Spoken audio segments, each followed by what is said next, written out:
There we go. Hey, 1% Nation. We're live right now. Probably not going to fully launch the discussion until we get a couple people in here.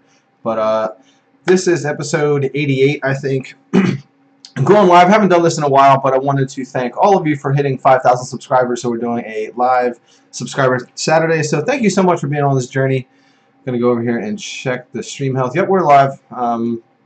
Wait for some people to get in here. But it's been an incredible run. Started the 1% Engineer Show about 11 months ago, February 15th. And my goal was to get to 100 episodes in the first year. So I think I'm going to be able to accomplish that. But it has been insane.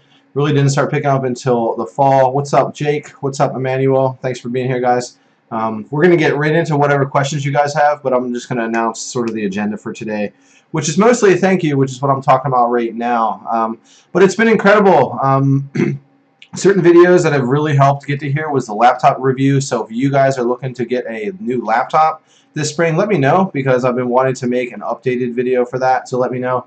Other videos that have been insane are the civil engineering versus architecture one. So if you found me, if you're in the chat right now, if you found me through the civil engineering versus architecture video, episode 20, let me know.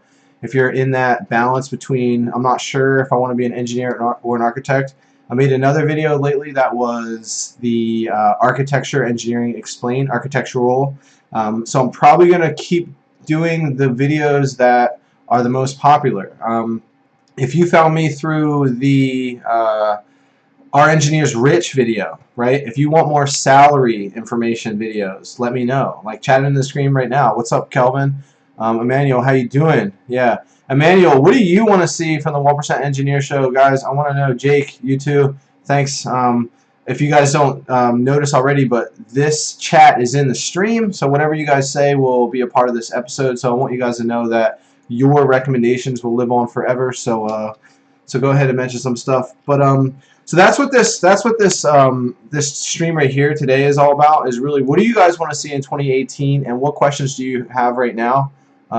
How to be skilled in mechanical engineering. So you may, David, thanks for that question. You may have seen the What Do Mechanical Engineers Do video. That was kind of like a hero video. I put in probably 4 or 5 extra hours into making that. Thanks, Ash. Ash, let me know. Guys, seriously, what type of videos, like what are you trying to figure out right now on YouTube in 2018 in the engineering world that you can't find, right? That's what I really want to know, because I hear a lot of people saying like, oh, I'm trying to figure this out and I can't find very much information on it. Like, that's the type of videos that I want to make, right? So let me know. I think there's a little bit of delay in the stream, like what I say live and then what you guys see is probably 20 seconds, so I kind of like wait until the chat to fill out. But I have a top 5 list of things that you can do for a new semester, because I think a lot of you are either going into the spring semester for 2018 or will be soon.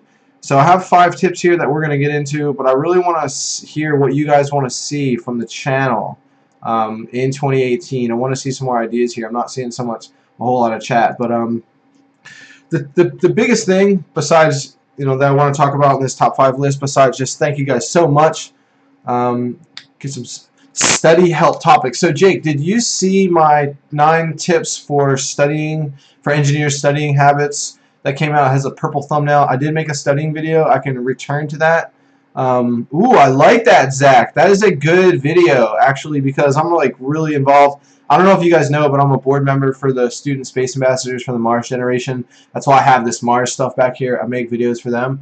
Actually, that's really good. So, Zach, another board member just made me a list of career paths that can get you into really how to be an astronaut. So if you want to be, say, an engineer for NASA, like a lot of people, they attach being an astronaut to NASA, which I think is a fine goal.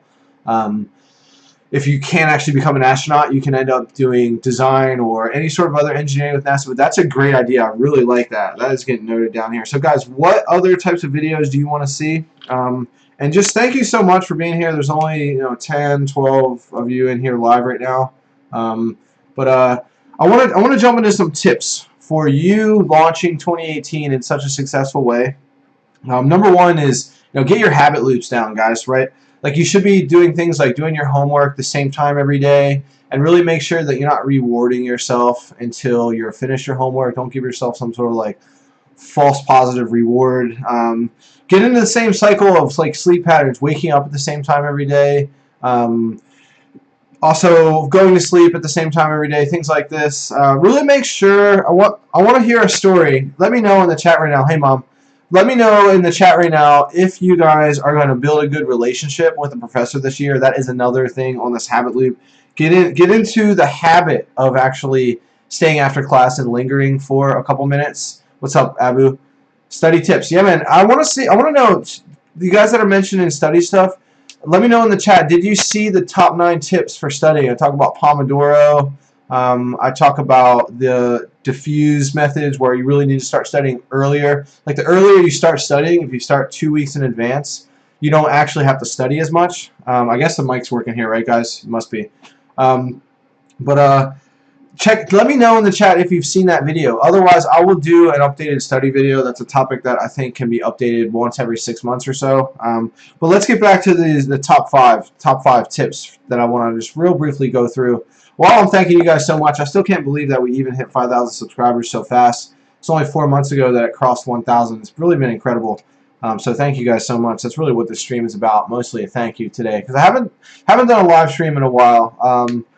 MD, thanks for that. Best way to start your career as a design engineer. I like that. Yeah, Jake, if you go to, just go to my channel, click on videos, or go to the channel and then go to the search bar and just do like study tips. It's a purple thumbnail. It has 9 awesome study tips, and it's things like how to actually take better notes, how to, I'm really into the Pomodoro method, and just a lot of like individual tactics so that you can be more prepared when that exam comes. So let's get right back into this sort of like top 5 list that I want to run through just to add some value to the stream right now, so it's not just a thank you, not just a ask me anything, because I'm not seeing a whole bunch of questions. If you guys have any questions about anything, we can get a sort of open discussion going right now. So I want to use this chat. Like, I'm looking at the chat.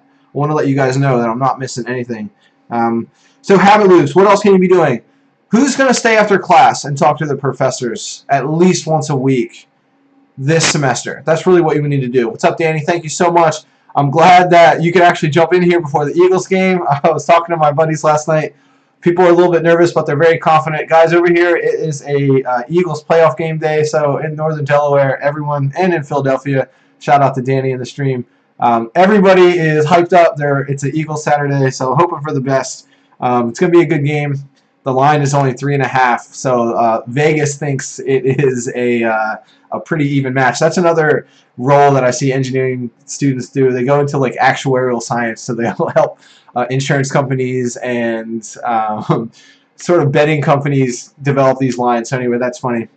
But is there a role for arts and engineering? Absolutely. So I guess that's coming from Tom. That's the whole STEAM thing. You guys have heard me talk about STEAM before, getting a mention about that. But if you've heard of STEM, I'm sure all of you have, as engineering future students and existing students or future professionals. But STEM is kind of too heavily emphasizing the left brain. We need to bring the right brain into it as much as possible. That's what my mom is talking. Shout out to Mom, Peg McHugh in the stream right now. This is so funny. If you had told me years ago that I would be streaming live with 5,000 YouTube subscribers and my mom is in the chat, ooh, I would have never even expected that. But anyway, I want to know who has dabbled with staying after class and developing that good relationship with your professor. I think that's the top thing that you can incorporate into your habit loops. You know, new year, new me. This spring semester 2018, stay after class, because I look back 10 years ago when I was a junior in engineering at University of Delaware in civil engineering, and honestly, Jake, if your view is that your professors are pretty bad, it may be the case that if you put in just a slight extra amount of effort over other students, you will probably see that their demeanor about you and their connection with you, their conversations with you changes just a little bit, levels up a little bit, because you stand out now. So I would encourage you to maybe curb that opinion. What's up, everyone that's jumping in right now? Curb that opinion and go ahead and always just think positive for the future. And again, stay after class, chat with that professor. 3 minutes, you know, and say, hey, I really like this part about the lecture today. Or I really appreciated this one homework problem, or I have a question about the upcoming exam, or this is where I am with my project right now. I need to chat with you. And other things that you can do is you can go to office hours, drop by, stop by, maybe even have it be arranged. And eventually, I think what you're trying to do is turn that into like a 30-minute coffee meeting where you can get advice on grad schools or types of career paths. But when I look back 10 years ago, when I was in University of Delaware civil engineering program, the relationships that I had with professors are the things that really changed my life, boosted my career. I would have never gotten into grad school if it wasn't for a relationship with a professor. I would have never gotten the internship at Federal Highway my senior year. That was super last minute if it wasn't for a relationship with a professor. All these professors that I have relationships wrote letters of recommendation to all the grad schools that I applied to. They're on my reference list. When I moved home, I think that's another thing to think about is these professors are so well connected that no matter where you go in your career, if you move away, if you just stay locally, like everyone knows professors. Professors know everyone. So they can connect you with people. So I think this year this is another top tip that you can do is connect with professors. All right, what's the chat saying here? What is the role of internships for high school and college students interested in engineering? So I would love to hear what is the role. So what do interns do? Great question. I think that is what that question is. What interns really interning, you have to see it as a win-win sort of, also like honeymoon phase that the engineering firm is putting onto you or having you walk through as well. For example, they want to give you sort of the tidbits of what their office is about, what their sector is about, and they're kind of testing you. But it's a win-win in the sense that they're going to teach you some stuff and also get some work out of you. You're going to help out, become a part of the team. But it's also a exploratory exercise for you. You need to find out if this is the right sector for you. Like, this is why I'm making these. What can mechanical engineers do? What can civil engineers do? The next one up, I think, is electrical engineering. But you have it's like a tree. You have all these different branches that you can go on into or from whatever type of engineering that you are. If you are aerospace engineering, you can go into satellites, you can go into the combustion type elements, you can go into the technology that powers the computer systems, you can go into coding within aerospace. So you see what I mean? You have all of these types of avenues, and when you are looking at internships, it's a way for you to explore, and it's also a way for that company to vet you out as maybe a future potential employee. So that's the role that an internship has for a high school and engineering student. I love that question. Okay, Zach, what you got here? In your country, India, it's very hard to get paying jobs for engineers. Well, I do see a lot of the international community talking about this sort of thing.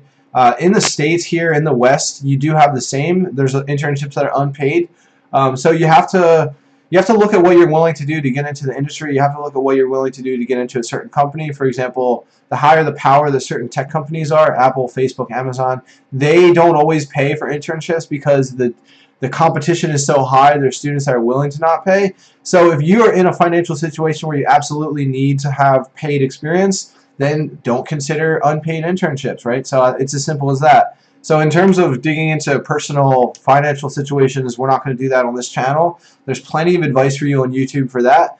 But when you are considering a job, when you're considering an internship, you have to consider all things. Is this the actual avenue for you? Are you going to build a good relationship for someone in this industry? Is it the right fit for you in general? And this is connected to the financial thing. What else we got here? For mechanical engineering, which programming language? I have no idea. I would have to ask some mechanical engineers. That's the point of the 1% Engineering Facebook group. If you guys are not in the Facebook group yet, just go to Facebook /groups/1% engineer. That's the number 1 and then the word percent engineer. We got like 450 engineers in there. This is where we have discussions about that. This is the point of the community. This is what 1% Nation really is that if I can't answer something for you guys, the community will pile in, right? I'm not a robotics engineer, but I have a whole bunch of robotics engineers in there. There's a whole bunch of aerospace engineers in there. Terrified of public speaking. Great, no name. So I'm happy to tell you that the next video from request from the executive director of the Mars generation, that's what all this Mars stuff is, has asked me to do a public speaking video, okay? And I am still so taken aback by Oprah Winfrey's award speech the other night. I'm going to use that as a framework to do a, I think, top 5 tips within public speaking video, so I love that. But really quickly, to give you something to take away and something that you can do right now, no name, I listened to this awesome TED Talk by Melissa Root. Look that up. TEDx Wilmington, Melissa Root. I was there in the audience. I interviewed her right when she came off stage. Video feedback is what her company is all about. So what you should do with your iPhone, your smartphone, your webcam, whatever, do your public speaking in front of your camera. Give yourself the ability to look back and, did I sound right here? Do I sound confident here? How's my voice? How's the articulations with my tone? Give yourself the ability to look back at yourself. You know, people would always say practice in front of the mirror. Practice in front of the camera is way better. And then the next thing that you need to do when you're practicing for a presentation or public speaking in general, you need to do it in front of your friends and family.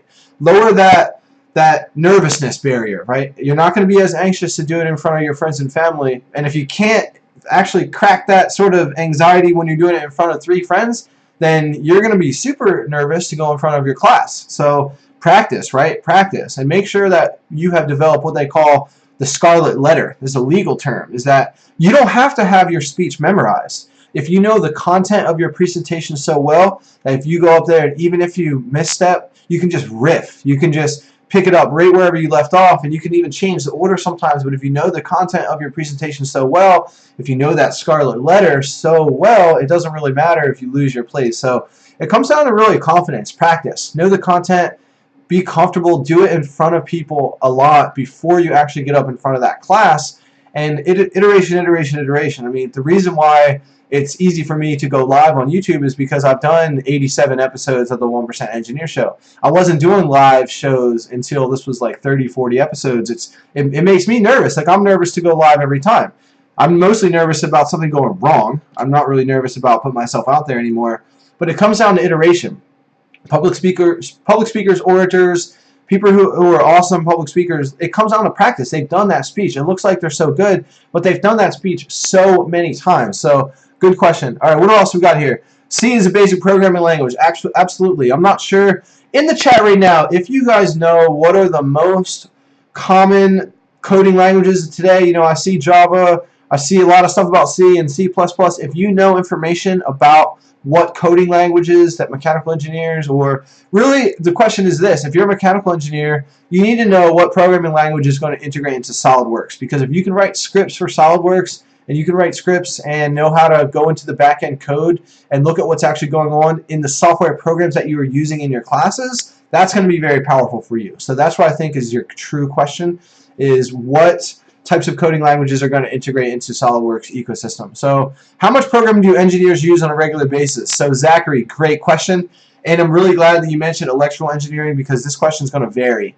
Because as a civil engineer, not a lot. Electrical engineers need to code a lot, honestly. Computer engineers need to code a lot. Clearly, software engineers, programming, computer science, they need to code a lot. I think aerospace engineering, you need to code a lot. Civil, not so much. Even mechanical, I think it is beneficial. So to answer your question, 2 things I'm going to touch on. If you hate coding, you need to really consider if electrical engineering is the right one for you, because you're going to have to code a lot. Because a lot of times you're going to be messing with circuit boards and having labs where you're actually building things in a circuitry ecosystem, and you need to power that, like say an Arduino board, you need to power that using your scripts, right? So you really need to consider, is this the right avenue for me if I hate coding? Otherwise, you can maybe look at civil, you can maybe look at, I'm not sure, maybe that's a video for me to look at, but coding is such a powerful secondary element of any engineering track today. For example, just being, I'm not sure, like if you're massively passionate about computer science and software engineering, then maybe that's for you. Otherwise, I really think you should be a regular engineer and then also just really dig into learning computer science as much as possible.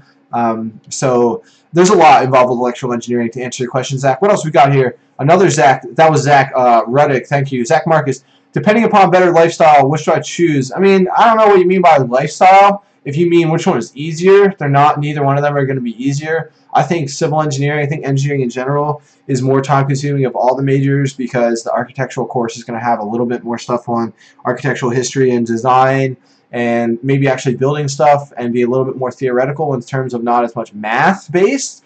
So I think civil engineering is more challenging, and therefore if you mean better lifestyle choice. So I don't know what you mean, Zach Marcus. Let me know what you mean. Do you mean in terms of your career? Are you going to be able to do cooler things in your career, or whatever you want to do in your career, whatever you consider? Like, how do you define a better lifestyle? Do you mean student life? Do you mean easier in terms of less time commitment as a student? Do you mean being more connected to design in your professional career? Really, let's hammer down that question so I can best answer that for you. Zachary Ruddock, also, how creative would you say engineers have to be? I love this question. I'm great at math and science, but terrible at creativity. Will this inhibit my career? That's an awesome question. And you want to know what? I actually have a video scripted that I'm about to record about this, so I'm really happy that you mentioned this. So stereotypically, this is why my mom mentioned STEAM. Yes, my mom was in here. That's right. Shout out to you, Peggy, if you are still in the chat. Because the old STEM, they just look at left brain. Science, technology, engineering, and math. But new age engineering is bringing in the arts, bringing in the creativity, so people who can bridge the gap between left and right brain, which I think all of us can, it's a very powerful thing. But stereotypically, Zach Ruddock, a lot of engineers are not creative. That's what engineering is. It's like follow the design, follow what worked before, follow the equation, follow the formula, follow the book, and this works, right? Now, where being creative will truly help your career is that you will find situations that we have never seen before as engineers, right? Now what do we do? Now you have to be creative. Or you may have a particular set of circumstances that make something, yeah, this is in the book, but now this is like a special instance, special scenario, right? This is where you need to deploy your creativity. You may also have to deploy your creativity when you present a project. When you go to win proposals, you need to think outside the box. You need to delineate yourself in your firm or your engineering business or yourself as a student. You don't want to do what everybody else is doing, so you need to be creative, right?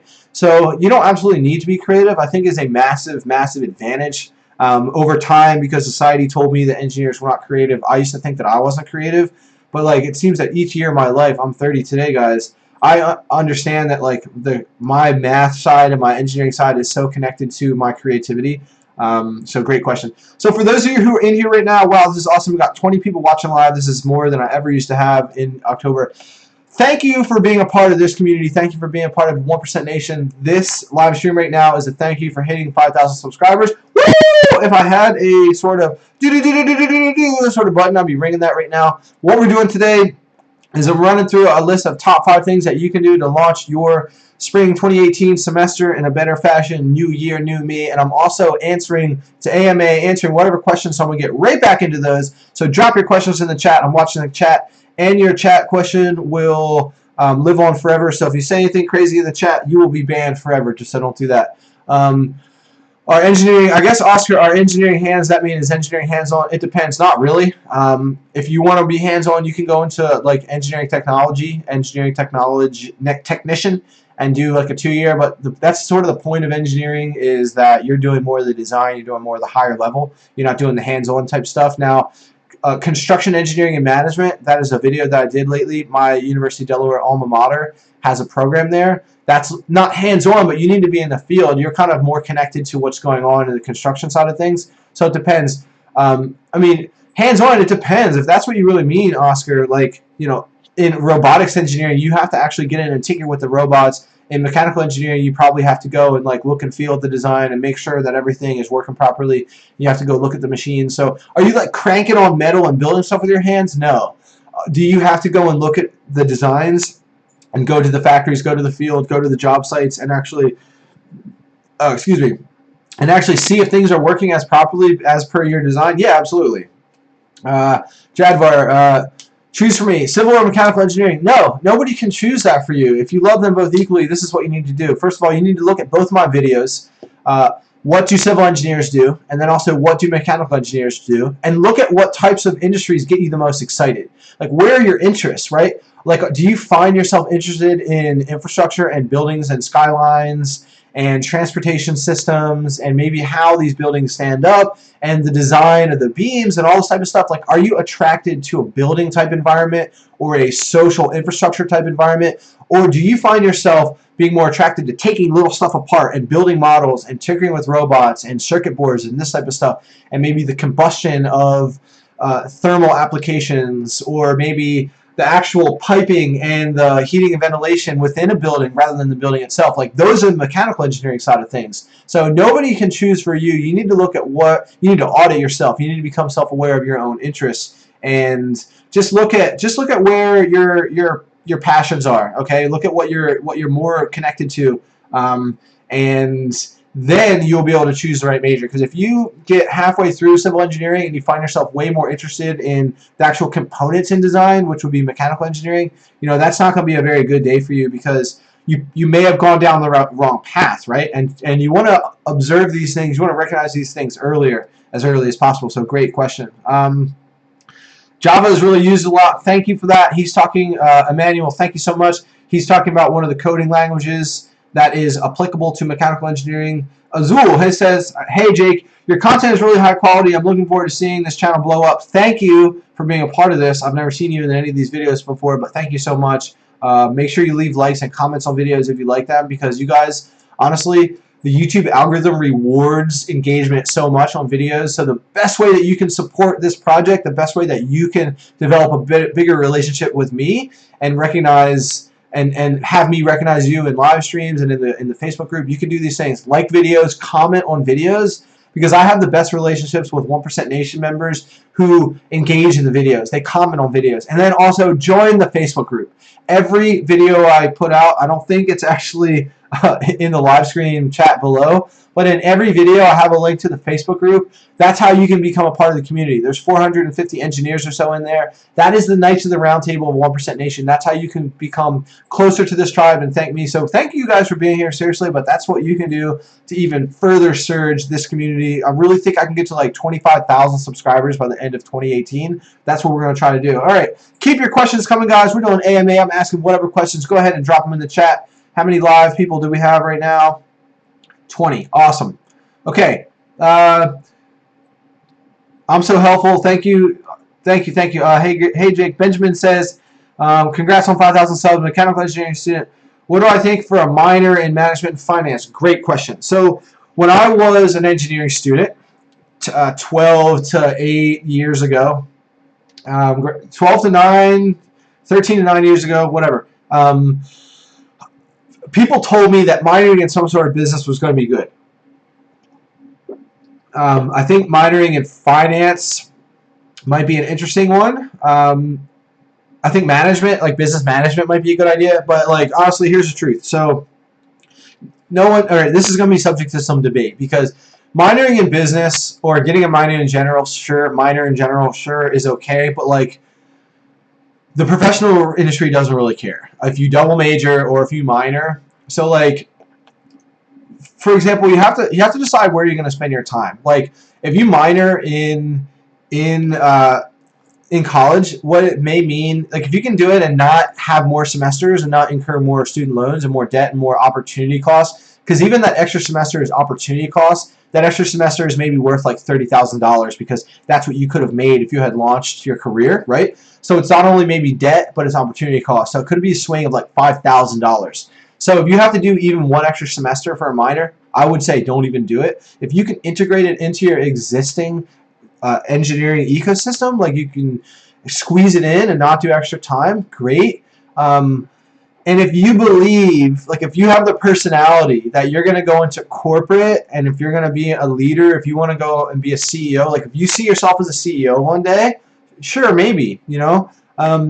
But if it's going to be at the cost of joining engineering clubs and building relationships and working on like a grand project on the side, like these are the things that are more important than minoring. Like what is in your student portfolio? What are you working on? What are you doing to delineate yourself from other students? Because let me tell you, getting a minor in business as an engineer is not that. You're not going to distinguish yourself from other students well enough such that you stand out, such that they actually care about what you're doing.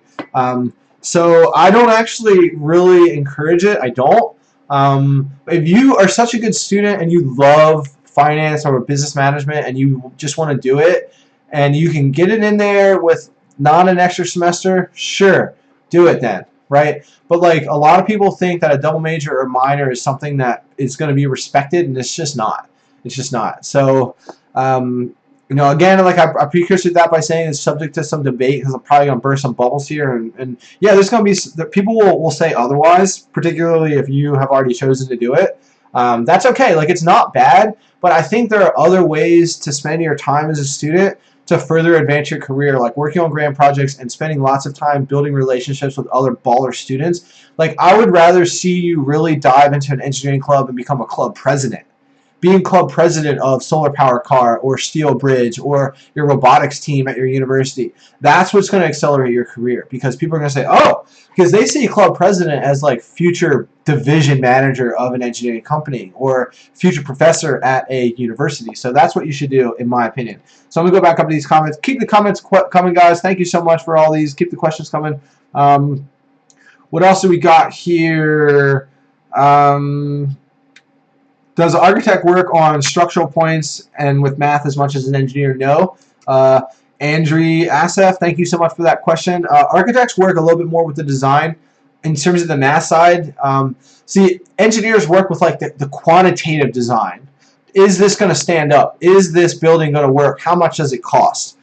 Architects are going to work a little bit more on the aesthetic design. What does it look like? How's this going to work with this other part of the building? How's it going to integrate into the rest of the buildings in the adjacent area? So there's like aesthetic design and cohesive design and then quantitative design. So engineers work more on the theoretical, the quantitative design. What about civil engineering? So Ashland, I have lots of videos on civil engineering because I'm a civil engineer. I have my most popular one is What Do Civil Engineers Do, where I break down the 5 core areas, and I accidentally left out water resources engineering. Got a little bit of questions from that, but I did interview a water resources engineer. So check out that video with her from the Watermark blog. It's an awesome women in engineering named Andy Dumont. She definitely spread some insight onto what water resources engineering is. So check out those videos, guys. If you're looking for a certain topic, I have 88, after today, 88 episodes of the 1% Engineer Show. Go to the channel, go into the search bar, and search for the keywords like study or mechanical or civil. Like, I've interviewed like 5 different electrical engineers. I've interviewed aerospace engineers. I've interviewed PhD engineers. I have videos about grad school, community college, studying tips, interview tips, what to wear, you name it. Go to the channel and search for the keywords, and you will be able to find what you're looking for. What coding languages do civil engineers need to know? That's a great question because we got that about mechanical. I think the top ones are C, C++, and Java. But just Google that. I'm not really sure, but find a way to get into the 1% Engineer group as well. All the videos have a link to join the group. We can create that discussion. All right, Mom, what you got? Peng McHugh is my mom. Shout out to you again. Great live video. Yeah, really good engagement here. This is good. I haven't done this for a while because what I've noticed is that live videos, they don't live on as evergreen content as well on YouTube. So I kind of do it in the moment. Like, it's really more valuable for the people who are here right now.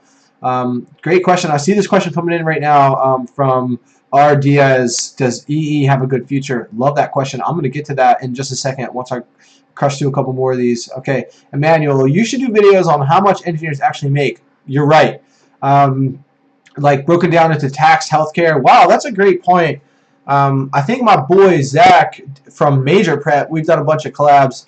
Shout out to Major Prep and Zach right now from that community. If you know about the Major Prep platform, the YouTube channel, it's got about 40,000 subs. Drop it in the chat right now. If you found me through the Major Prep channel, drop it in the chat right now because I made some videos for him and he's given me some shout outs. That's a good point. You know, when I started my career, I remember researching so heavily about 401ks and investing and all this stuff and like doing budgets, and not really like budget means that you set up, you know, like, this is how much I'm going to spend on groceries this month. What I really do is like personal finance tracking. I want to really see, I don't want to put myself on a budget. I want to track so that if, like, say I went to slightly more restaurants last month, which I don't eat out anymore at all. But say like when I started my career, if I went over, I just look like, oh, I spent $300 in restaurants last month. And then I'll dial it back the next month. So that's what I like to do. But yeah, that's a good point about a video. What else have we got here? Is software engineering, this is from Raheem, is software engineering considered to be real engineering? Great question. Love that. So I think you can call yourself a software engineer if you went to a 4-year school for software engineering and you actually have an accredited engineering degree. Otherwise, you are a programmer. Otherwise, you're a computer scientist. So don't get it twisted, guys, because a lot of people, I see it in the software, in the boot camp community, these people will do an 8-month boot camp and spend $5,000 and they call themselves a software engineer. That is not, you can't do that, right? Because like if I wanted to call myself a professional engineer without actually sitting for the professional engineering exam, I can literally have my credentials stripped from me, right? And these people who they don't go through the university ecosystem and they just take some boot camp and now they're calling themselves an engineer, they're doing a disservice to the engineering community. It's a great question. Now, again, if you get that 4-year degree in software engineering, which lots of university programs offer it, you can call yourself an engineer. But not if you're a computer scientist or not if you're a self-taught programmer, right? If you're an electrical engineer and you learn and you're an expert at coding, do you used to call yourself a computer engineer? No. Or a software engineer? No. You call yourself an electrical engineer who is a programmer, right? So great question. What else do we got here? In America, can you guys make over $60,000 as graduates? Absolutely. It depends what you do. For example, if you are okay, guys, if you want to know how to make the most money coming out of school, and I would have never said this type of stuff months ago, but I've noticed how much attachment there is to learning about how much you can make as an engineer and our engineers rich. There's like the best performing video I ever made on the first day was Our Engineers Rich. It got like 800 views in 24 hours. So I realize that this is a big topic. So if you want to know how to make a ton of money coming out of school, this is what you need to do. You need to be either an electrical engineer or you major in software engineering or computer science, and what you need to study is computer vision. And what computer vision is a combination of AI and machine learning and using computer systems for robots and autonomous vehicles or autonomous systems, such that a GPS combined with a microanalytical system with computer or cameras can analyze a room, and then your robot, your driverless car, can actually navigate its environment and understand what it's seeing and what it can then do. That's what computer vision is. I read an article about how computer vision engineers right out of school are making $200,000 a year in testing ecosystems like Pittsburgh and San Francisco, and driverless cars is the main application for this. They need more engineers who can come right out of school or right out of like a 1-year program from Udacity or a short program from Udacity, which is machine learning, computer vision, autonomous systems. I interviewed a TEDx engineer who taught at Udacity, but that's what you guys need to learn about. You need to look at robotics, you need to look at machine learning and AI, and you need to look at computer vision. You need to learn how to code, you need to learn how to become an expert in these super trending, you know that this is the future type of coding applications, because even aerospace engineers, like if you are a baller aerospace engineer, you work at SpaceX or NASA, you're not going to make as much as these engineers who work with machine learning and AI. So if you just have this attachment to financial success, which I think a lot of us do, I really believe that if you follow your passion and you find yourself in an industry that you love so much where you can crush it and you can actually deploy that passion, if you're into it that much, like you're not going to prevail unless you really love what you're doing. So even if you're making a ton of money, you're going to find that you're just not killing it in your job because you don't love it. So that's first. You got to make sure you like it enough, but then you should be looking at these careers that make a ton of money. So great question. All right, let's go. What else do we got here with questions, guys? Let's see. How much do engineers actually make? What courses did I take for engineering in high school? I think you should take as many AP classes and calculus and chemistry and physics and just higher level classes as you possibly can for 3 reasons. Okay? You need to know if this is the right fit for you. Like if you hate calculus in high school, you shouldn't be an engineer, right? If you hate physics in high school, you shouldn't be an engineer. It will also help you get into engineering programs because it shows the admissions people that you're ready and you are a real engineer and that you're going to be a good fit, and it also gets you ready for the harder curriculums, right? You're going to be conditioned for an engineering program. So take calc, physics, chemistry, everything hard. Like I took even AP statistics, I took AP calc, I took AP US history in high school. I was in the engineering pathway. I was working for a surveyor instead of working at just, you know, some sort of movie theater or whatever, coffee shop. I think there are other ways. You know, you can be working on engineering projects. You can be building a portfolio. You can be messing with robots in your room. You can be coding. You can be building rocket models. You can be working with Kerbal Space Program. You can be playing games that are around engineering. Like I was playing SimCity. Yeah, I was playing StarCraft 1 Brood War, but also I was playing SimCity. You know, I was honing my skills. and then getting them more advanced. I would be downloading Revit and Google SketchUp and just build models. Like, these are the things you can be doing in high school to delineate yourself. Always be thinking, like, what are other students doing in... I hope this mic isn't clipping. Let me know, guys. Is the mic clear? I'm like talking real loud into the mic. Think, like, what are other students doing? Are they playing Overwatch? You know, are they just playing you know, games on their phone? What can you be doing that's productive with your time to stand out? Okay, what else we got here? MD Nithin, I am doing my final year in mechanical engineering. Give me some advice on becoming a good design engineer. Okay, well, again, like, what are you doing on the side that is honing that craft? Are you developing relationships with your professors about design?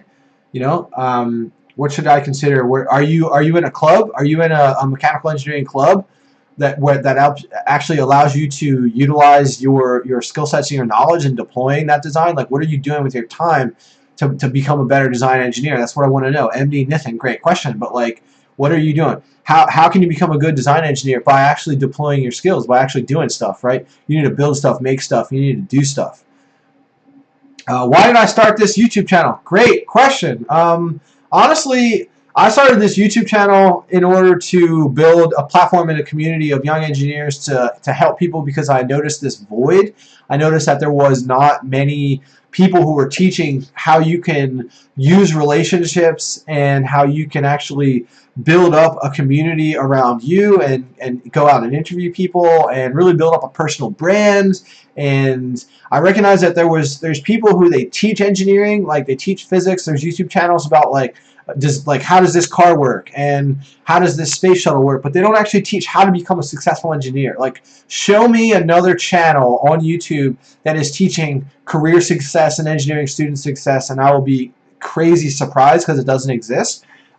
So there was just a void. Like, this is a unique community that doesn't teach what I call, it's really soft skills, which I hate, because soft skills like communication and how to network and how to actually get ready for a job interview and what to wear and how to build relationships and how to be a personal brand. Like, your Instagram should be more about the ramen that you had last night, right? You should talk about the projects that you're working on and brand yourself and put out content. Maybe you should start an engineering blog. Maybe you should always be working on some grand engineering project. Like, nobody talks about this stuff, right? So that's why I started this YouTube channel, is to do that. And also, I'm building my way into full-time entrepreneurship, I believe. So I'm using this as sort of a stepping stone into credibility, like teaching engineering firms how they can crush it on YouTube to build more customers, or teaching TEDx speakers, because I interview TEDx speakers. I use my video skills.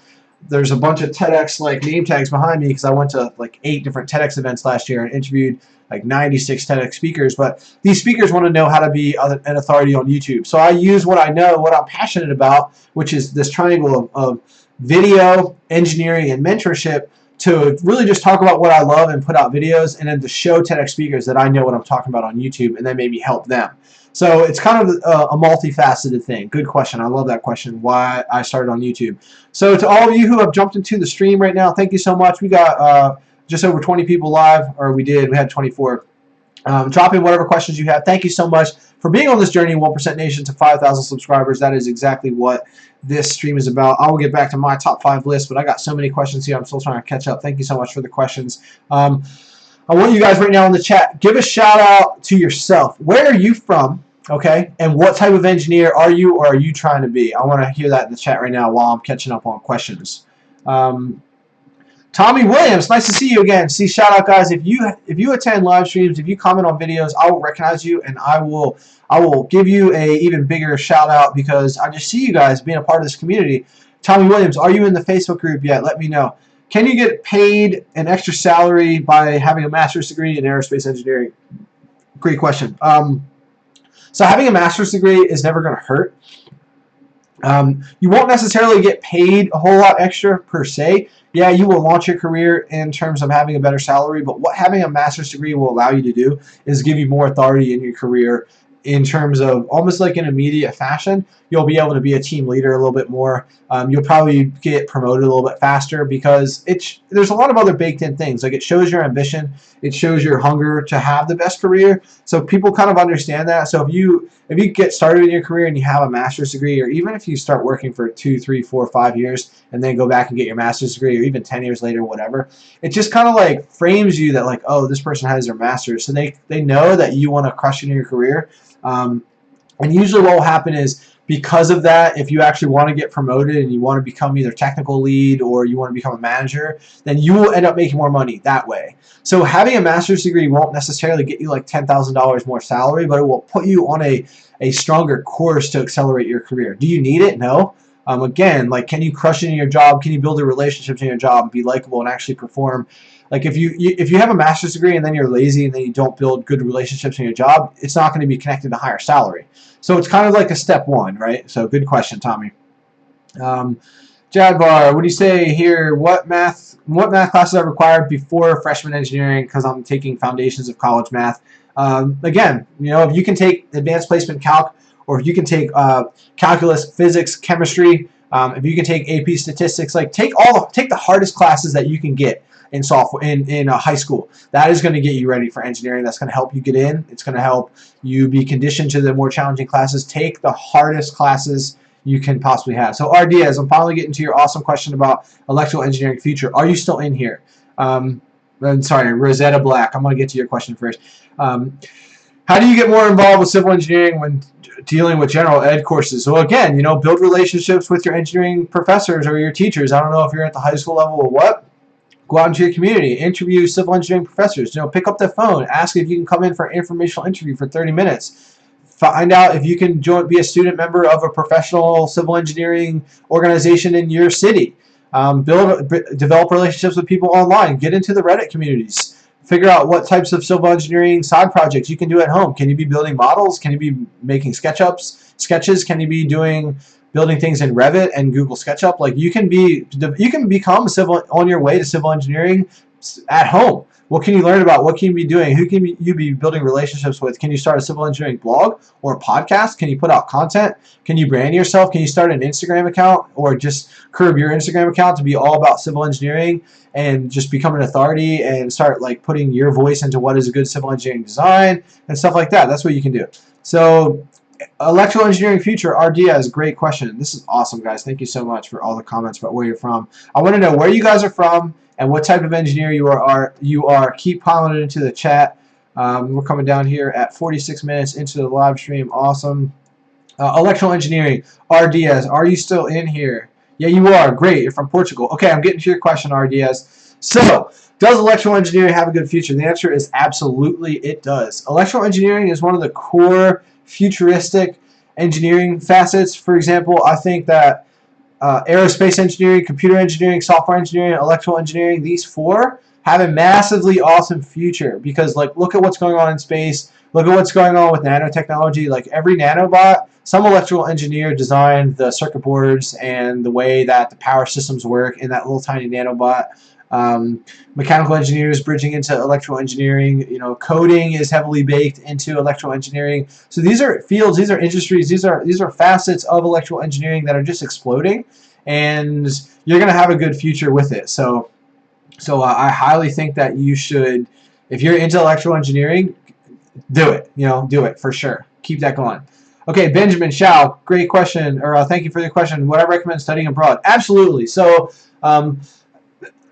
University of Delaware, we had this opportunity where we could have gone to Australia for a semester and done fluid mechanics. And looking back, it's funny because people ask me like, would I have changed anything in my engineering journey? I probably would have studied abroad. Now I wouldn't have met Jack Paleo because I wouldn't have sat for his regular fluids tests. But so that relationship sort of changed my life, created this camera route. But studying abroad, I think what people say is it's even deeper than just the travel experience. The friendships that you build while you study abroad, like these are going to be your engineering friendships for life. You're going to be able to build such a better relationship with that professor who goes with you, because typically you travel with a professor. Also, I think learning from other engineers abroad and having those relationships and really just seeing how they do engineering in another country is so valuable. And plus, like traveling is one of the best investments that you can make in your life, because you see what the rest of the world is like. Like I worked in Canada for 4 years, and I met people in Vancouver from all around the world, and it literally changed how I looked at the world and how I looked at America and how I looked at myself. And I think that people who don't travel are doing themselves a massive disservice. So if you can find a way to bake that into your university career, and you can enter the workforce having that unique perspective and being able to talk about that experience, it's just a huge advantage for you. So I would highly have you consider studying abroad. I really think it's a good idea. Great question. Yay, RDS, you found me through Major Prep. Again, awesome. Mention in the chat, guys, do you know about the Major Prep YouTube channel? Do you know about Zach's YouTube channel? And what he really does is he helps people choose their major, right? And I stay away from like the mechanical engineering versus computer engineering type videos, because he has dominated those, and he has also crushed a bunch of videos about like how much math do you do in certain types of engineering. So if those are questions that you have, go over and check out his videos. I also did a video about how to get into grad school, how I got into grad school, like how to basically hack your way in, because that's what I did. I did not have a good GPA.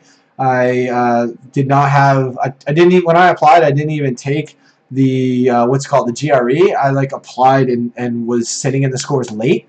So, but I got into Wisconsin because of a relationship. So go head over to the Major Prep channel and check out that grad school video, and you'll find myself there. But he is just an awesome guy. Zach is an electrical engineer from California, and he's so passionate about the Major Prep YouTube channel that he doesn't even work. He worked for 1 year as a professional engineer, and now he tutors like 20 or 30 hours a week and just cranks on Major Prep. So he's a future entrepreneur for sure. Who's got 200K? Oh, 200K on some of these views, I guess you're talking about, Emmanuel. I don't know what you're talking about with Sign Me Up. If you're talking about the Facebook group, any other video, and even this video eventually will have, by the time, if you're watching this in the rebroadcast, there'll be a link to join the 1% Facebook group, so go ahead and join that. What's up, Des? Shout out to my boy Des from Ireland.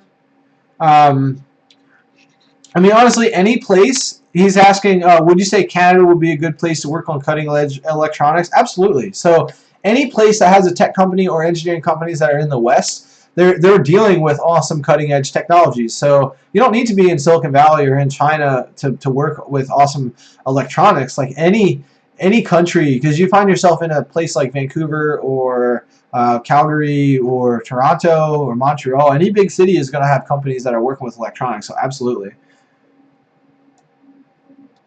Random Funds, what's up? Hey Jake, shout out to you. Turthack finally came to your school. Great, awesome. Random Funds, question for you. Did you tell Turthack that you found our interview on YouTube, like when you met him in person, and tell him that you had this chat with me about how he was coming to your school? Did you tell him in person? I want to know that, and let me know if you actually did. What's up, Gintz? Shout out to you. Yeah, long time no see. I haven't seen you commenting on videos, guys. If you guys want to build a good relationship with me and have me myself connect you with some opportunity down the road, because this community has given me access to people everywhere. The best way to develop a good relationship with me is comment on every video, be a part of these live streams, and also join the Facebook group. Join the Facebook group. Like, I know Gintz because he's over there in Europe, but like I have lots of engineering friends in Europe, right? Shout out to Christian over there in Denmark doing robotics engineering, and Jess Drusko from Stemmen YouTube channel. I'll give you a big shout out. She's over there at ETH Zurich in Switzerland. Like, I know engineers all over the place, right? So if you want to develop the best rapport with me, the best relationship with me, comment on every video and get in the Facebook group, right? Oscar, what's up? Oscar Larson, thank you for your question. Who else is in here dropping questions right now? Danny, thank you for being in here. Absurdist, long time no see. Thank you for being here. Emmanuel, thank you for all your questions. I don't know why you're retracting questions. I guess because you're making typos. But yeah, Kenny Wong, shout out to you for being in here. What else we got? MD Nithan, shout out to you for being a part of the stream so far. Usadea, shout out to you being in here again so far. I recognize you. I know you've been in some live streams before. What else do we got here? Random Funds. I'm from Indiana. Shout out to Big Ten community. Are you going to go to University of Indiana? Are you going to be a Hoosier? Be a basketball school? You know, that's where Mark Cuban went. I don't know if y'all know, but Mark Cuban went to Indiana. That's why he loves basketball so much. That's why he is the owner of the Dallas Mavericks. What else we got here? Random Fun says trying to get into Electrical and computer engineering, great. Shout out to Usadea, first year chemical engineering in the UK. RD as Portugal, awesome. Going to be electrical engineering student, awesome. Jins, Latvia, there, Eastern Europe, I knew it. Study a mix of civil and environmental engineering. Gins, let me know about that. I have never heard of a program like, for example, at University of Delaware, my degree is civil and environmental engineering because the interest in environmental engineering was only like 20 grads a year, so it wasn't its own program. But let me know what made you choose civil and environmental. I love that. Like, are you more attracted to stormwater management and that type of stuff within civil?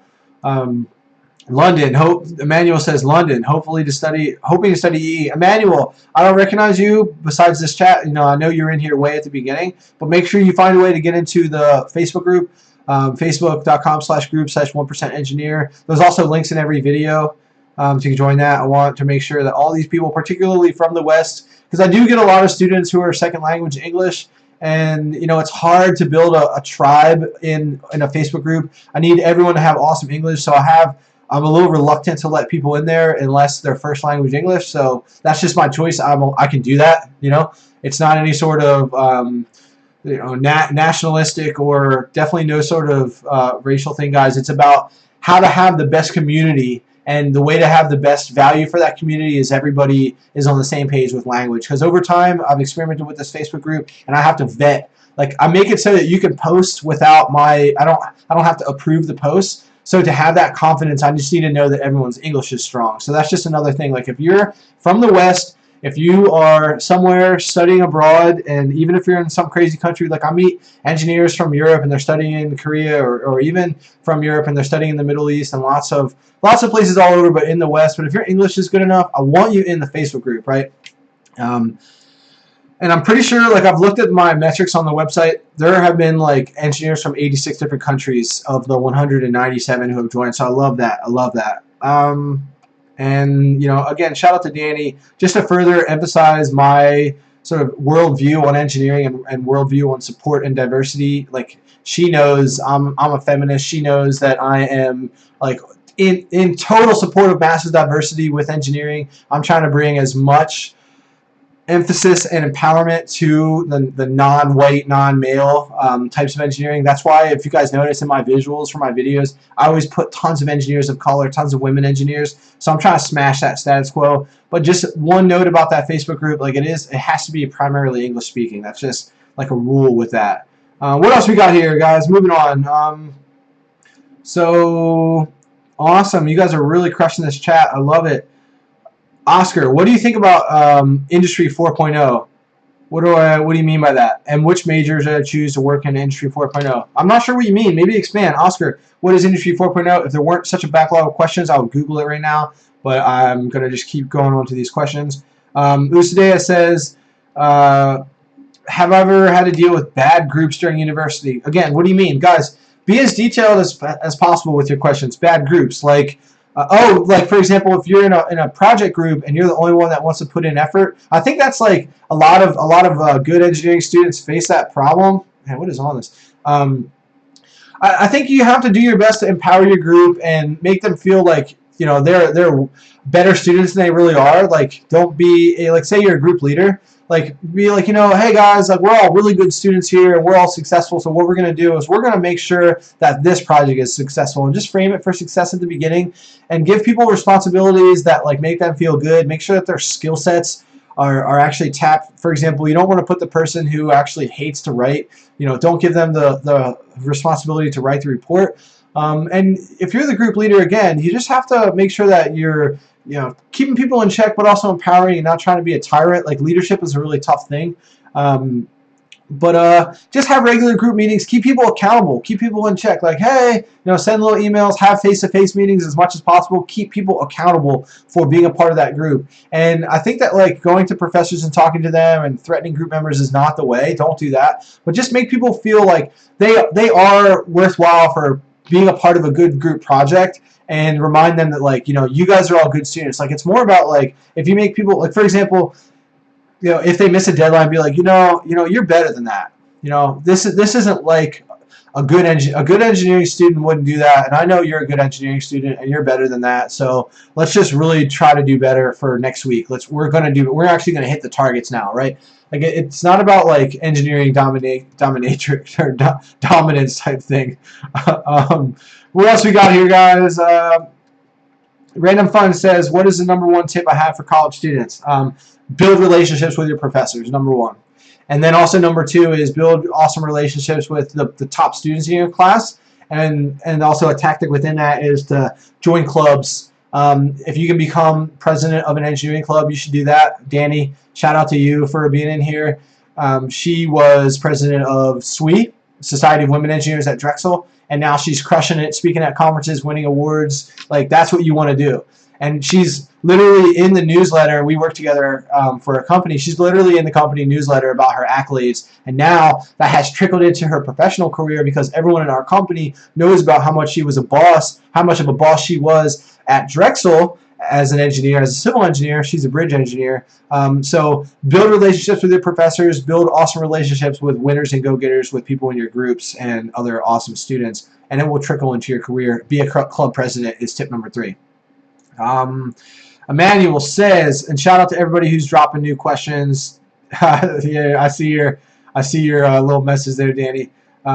Kids, thanks for all the new questions. Tommy Williams, thanks for all the new questions. I'm gonna get down to those. I'm running through the list right now. What do we got here, guys? Thank you, MD Nithin. He says from India Mechanical Engineering. What's up, Absurdus? Thank you for being in here. What else we got here? MD Nithin says, what are the things to be considered to select a master's degree? What are the things to be considered for getting a master's degree after mechanical engineering? Here's my tips about master's degrees, okay? Inspect yourself as a person and understand and recognize, or try to recognize, if you're going to be on a technical track or a management style track. Like if you are outspoken, people person, leader, you know, if you want to be sort of a team manager, then you should probably hold off, work for 4 or 5 years and get your MBA. Otherwise, if you get a master's degree in mechanical engineering, like if you want to be a technical lead, if you're a little bit more introverted, which like 49% of the world considers themselves an introvert, which is totally fine. Most engineers actually are. So I would say that like a massively extroverted engineer is a little bit more rare. And those are the people who should go for MBAs, because they're going to be team leaders, they're going to be group managers, maybe future CEOs. But I would say make sure that you're in the right type of mechanical engineering. So like a lot of people, they think they have to get their master's degree right after bachelor's. I'm actually not sure if that's the best way. I think you should be massively confident that the niche that you're going down, the funnel that you're going down, the avenue that you're going down in whatever engineering that you are is the right one. Because what's going to happen when you get to master's degree, you're going to have to choose something very specific within mechanical. For example, you're going to have to choose thermal, you're going to have to choose manufacturing or device creation or design, device design, or maybe you're going to have to do HVAC or something, you know, building systems cooling. But you're going to have to really be confident that that's the right niche for you. And really the only way to be confident in that is to work a job for a little bit. So first level is to figure out if management and MBA is the right fit for you. Otherwise, a master's in science and mechanical engineering, if you want to be a technical expert, that's the avenue. But even more importantly, make sure that you are, what's up, Engineer for Free? Thanks for coming by. I remember emailing with you a long time ago. Great platform for teaching all types of engineering problems. Got like 15,000 subscribers. I noticed that you updated your website, bro. I was actually looking at your website lately. How you crossed into either the 4 or 5 million view mark on your channel. Shout out to you. I want to know, Engineer for Free, let me know, what are you up to now? Are you still cranking? Are you working full time, or are you just cranking on your YouTube channel?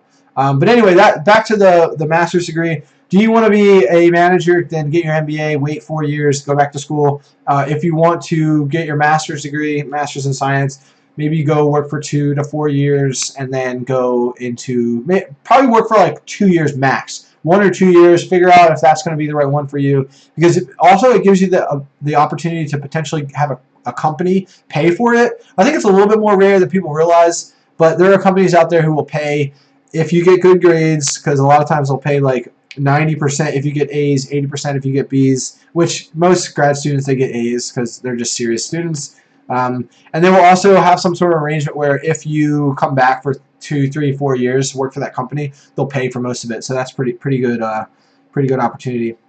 Okay, what is a good way to network? Love that question, Random Funds. Thank you for that. Again, best way to network, build relationships with your professors. Once you do, you can ask for connections in whatever industry you're looking to find. That's how I got into grad school. I said, hey, Sue McNeil from University of Delaware. She was our transportation professor. I said, hey, where should I look at? What do I want to look at for grad schools for transportation engineering? She connected me to people, and then I got in. Or I built really good relationships with Rusty Lee, traffic professor at University of Delaware. He's got all these relationships at DelDOT and Federal Highway, and I got an internship that way.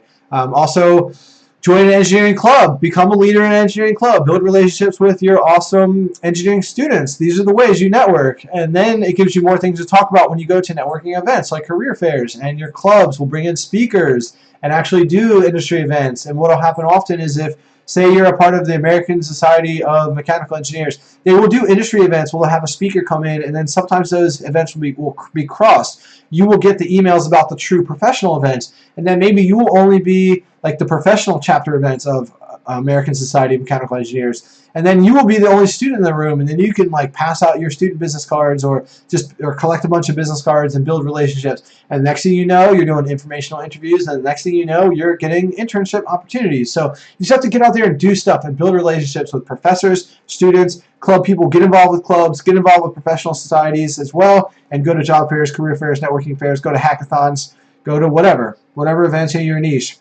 I'm serious. Thanks for being around. He says, it's been a minute since I was able to be on a live stream. No problem. I haven't been doing live streams since like October. I also had some trouble getting this live stream even started because I haven't done it in a while. My like code keys changed. But shout out again. Good seeing you. So, thanks for being a part of 1% Nation. Kenny Wong, what's up? I don't think you're in the Facebook group, so go ahead and join the Facebook group. Find that through the Facebook page or any video. Kenny says, I am currently in mechanical engineering, attending the University of Colorado at Colorado Springs. Awesome school. Also know Boulder is a great school. Last semester. Have I taken the FE? Absolutely. I took my FE my first semester of my last year, just in case I failed it, which I did not. Then it gives you the opportunity to take it in the spring. What I recommend taking the FE, and how difficult is it? Great question. So the FE is definitely not to be reckoned with. It is not easy. It used to be an 8-hour exam. They just changed it to computer only. And a 6-hour exam, you can also take it whenever you want. I think they offer it once a month instead of just once every 6 months. So there's not as much hype. For example, if you have a bad test, you can just retake it the next month. We don't really want to do that because it's like $350. And it's pretty intimidating. I mean, a 6-hour exam kind of sucks. So it's not easy. I'll definitely study. You know, I only studied for a couple weeks because I was maybe overconfident. But I had friends who were smart who failed and had to retake it. And just a little shout out to Prepineer.com and engineeringandtraining.com. I know those guys, Justin and Daniel, who run that platform. They run basically a platform to get you ready for the FE. They have a paid service that I think is a little expensive. You know, it's like $250 a month or whatever. But they have a lot of free content on their Instagram and their YouTube channel, so you can best take that test. You should definitely take it, because as an electrical engineer, what if you do go into a career avenue of designing the components that actually go on the circuit boards, or designing pieces that work in the electricity and magnetism field, right? Like, what if you actually go into aerospace engineering or robotics engineering as an electrical engineer, and you need to design parts that go into these entire systems, these bigger systems? You need to be a professional engineer within electrical engineering. It's a little bit more rare. It's mandatory in civil. So for all you civils, take the FE before you graduate. Like, for example, I have a colleague who he graduated last spring, and he's sitting for the FE. He sat for it last week. And I look at that and I'm like, bro, like, you know, why haven't you done that already? It kind of speaks to your ambition as a person. Like, you should be sitting for your qualifying exams as soon as possible, because it shows your employer that you want the best for your career, and it just speaks who you are. So definitely sit for it. Like, even though you don't have to necessarily as an electrical, or even less primarily as a software person, but just do it. Chemical engineers don't really do it. Just do it anyway, right? It just shows your ambition. All right, so what else do we got here, guys? These are great questions. Not sure what you seconded, Danny, but thank you. Maybe it was some Philly comments. I don't know. Thanks for answering my questions, Shemsi says. Yeah, definitely found a nice niece. Awesome. Yeah, major prep is awesome. Thank you, Absurdus. St. Lucia in the Caribbean. Oh yeah, Shamsi, you were asking me about coming to an event or something, I think, right? I don't remember, but what's up, Diz? Thank you. Yep, I'm glad to give you a little shout out. My boy from Ireland. Promise is a promise. I don't know what you're talking about, random funds, but that's awesome. What else do we got here? Drop. Oh yeah, Prawn. I didn't realize you're from South Africa. I'm Dutch. I know there's a lot of like Afrikaans. That language is got a lot of Dutch words in there. So I think Elon Musk is from South Africa. Pro on one. Make sure you get in the Facebook group. Okay, Gantz. What else we got here? If you haven't been on the YouTube channel since Christmas, gents, that's okay. But make sure you check out the videos in 2018. For example, the top 10 ways to crush your goals in 2018. New year, new me. Make sure you check that out. How long have we been streaming here, guys? I'm going to do it as long as there's people in here. Over an hour, 70 minutes. That's totally fine. Okay, what else do we got here? Drop your questions in, guys. I want to see more questions. Probably not going to be a Hoosier. That's okay, random funds. Where are you trying to go to school then? So our Diaz, it's actually it was Jessica Drusko who got into ETH Zurich. Danielle is she went to Drexel, and I'm curious, Danny, what do you think about maybe going for your master's down the road or getting your MBA? I think you'd be a good candidate for MBA because I see a lot of the bridge engineers, like all the bridge engineers who are not just out of school, who've been at the company for a bit, they all have their masters in bridge engineering. I feel like it just helps in your sector a little bit. So I'm curious, Danny, what do you think about that? Kevin, thanks for the question. Do the majority of civil engineers get stuck designing boring things like sidewalks in a subdivision? That is an awesome question because right now in my career, I design sidewalks on roadways in a way. I work with the signs. I really do signal plans now, which I think is kind of cool. Like all the lights. There are so many wires under the ground that is connecting everything. It is really complicated. So I've been doing like a lot of design plans for that, along with some sidewalk stuff. I kind of stay away from the sidewalks because I hate it. Honestly, no, Kevin. Most engineers work with some cool stuff. Like I know Danny. I think Danny works with some cool bridge stuff. So I'd be really curious to hear like what are the top 1 or 2 projects in the Philadelphia headquarters. Just another shout out to Danny who's in here, Danielle. Guys, she works for the same. We work for the same company. We work on some cool projects. Honestly, we have this cool bridge in DC. It's a pedestrian and bicycle bridge only. So it's like a multi-use trail bridge that's going over the water, and it's kind of more connected to aesthetics and this park system. So that's really cool. We work on projects that we win like 12 bridges at a time, and they're like massive, more macroscopic regional projects.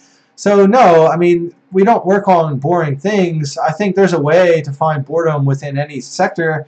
I think you have to make sure that like you're in a role in your career that fits your personal skill set. Like if you think that working with sidewalks is boring, then don't work for a company that designs sidewalks, right? Or try to find a role into maybe doing the things that are not actually working with the sidewalk design. Like maybe you can work with the quantities and the specs. Or maybe you can work with some other part of the engineering design path that isn't the sidewalk element, right? You just need to put yourself in check and be in control of your own life and career, right? So just know that you're always the creator. You're the one that's in control. And if you're not liking it, speak up. Like for an example, I'll use myself for an example right now. Like I don't really like what I do at work, okay? Because I work with sidewalks, right? This is so funny because you're like talking about my exact situation. I'm trying to get more into marketing. I'm trying to get more into business development and be in sort of the promotional side of how we are a very innovative company that Danny and I work for, and I don't think we have a big enough voice on LinkedIn and putting out content and making promotional videos about our projects. Like I'm pretty confident that there is a role for me full-time eventually in marketing, maybe even sitting in headquarters. That's my goal. I said that to Bob McGee the other day, by the way, Danny. I said, yeah, I will move to Philadelphia. And I'm trying to basically take my passion for engineering and background in engineering and also skill set in video and passion for video and really like level up a career and shift into marketing. So I think you just have to speak up. Like my response to you is to speak up about it. Like be true to yourself and know what's in your heart, and then talk to your boss. Like, don't be afraid about how, hey, you know, I've been doing this, and don't drop the ball. Like, don't become a crappy employee because you hate it. Like, speak up before it gets that bad, but like, be accountable for your own future, right? You need to talk to your boss and say, hey, you know, this is all fine, but I really want to get more into this, and have solutions to the problem. Like, don't go and just complain. Don't complain. No one cares about how you feel. Make it about the company. Make it about how you can provide more value in this internship, in this job. That's how you're supposed to negotiate. You take yourself and your feelings and your emotions and almost as a person out of it. You know, like, this role that I'm seeing this position go down, this trajectory, I'm seeing it be more and more about sidewalk design, and I think that I can provide more value to this company if I was doing something else, because I'm not as interested, I'm not able to be as fast, I'm not as efficient. Make it about the company. Make the sale about a technical, quantitative type thing. That's what you're supposed to do in negotiating. You don't care about how you feel. You know, well, I think I'm worth more. You talk about how the value that you can add based on your experience and your skills and whatever. Like, because of this, it's worth this, right? That's how you're supposed to frame things when you talk to your boss. All right, guys, what else we got here?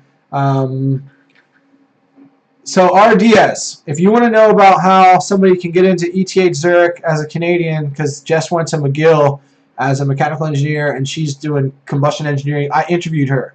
So go to the YouTube channel, go to my channel, and look for the thumbnail of, it's called like Study Abroad. Can you study abroad in engineering? Or just search like ETH Zurich and it will come up.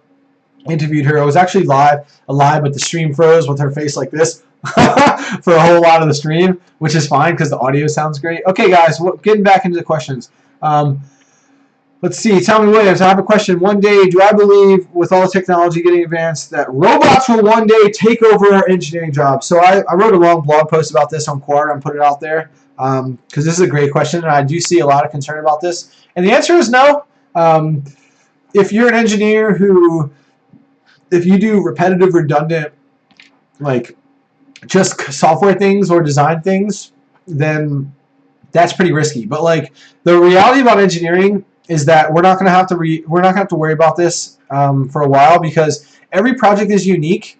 Every project is different. Every project requires you to go out to the field and look at what's going on, and go into the manufacturing factory, or really look at, you know, the thermal combustion engines on some aerospace application, or actually observe these robots, because for every robot that's made, there has to be an engineer who's making sure that that robot is working properly, right?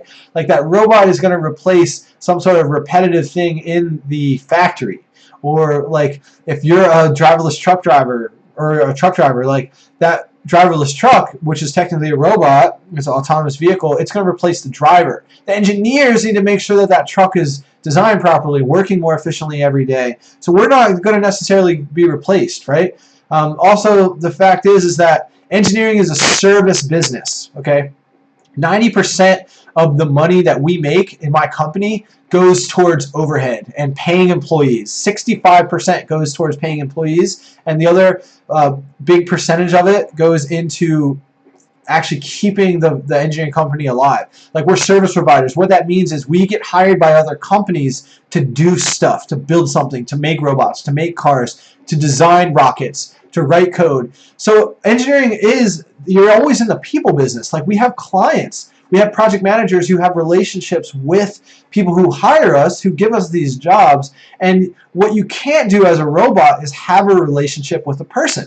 You can't have a relationship with a robot. Not yet. Not until we get into this world where it is literally indistinguishable, an indistinguishable situation between robot and human. We're not there yet. We probably won't be there for a bit.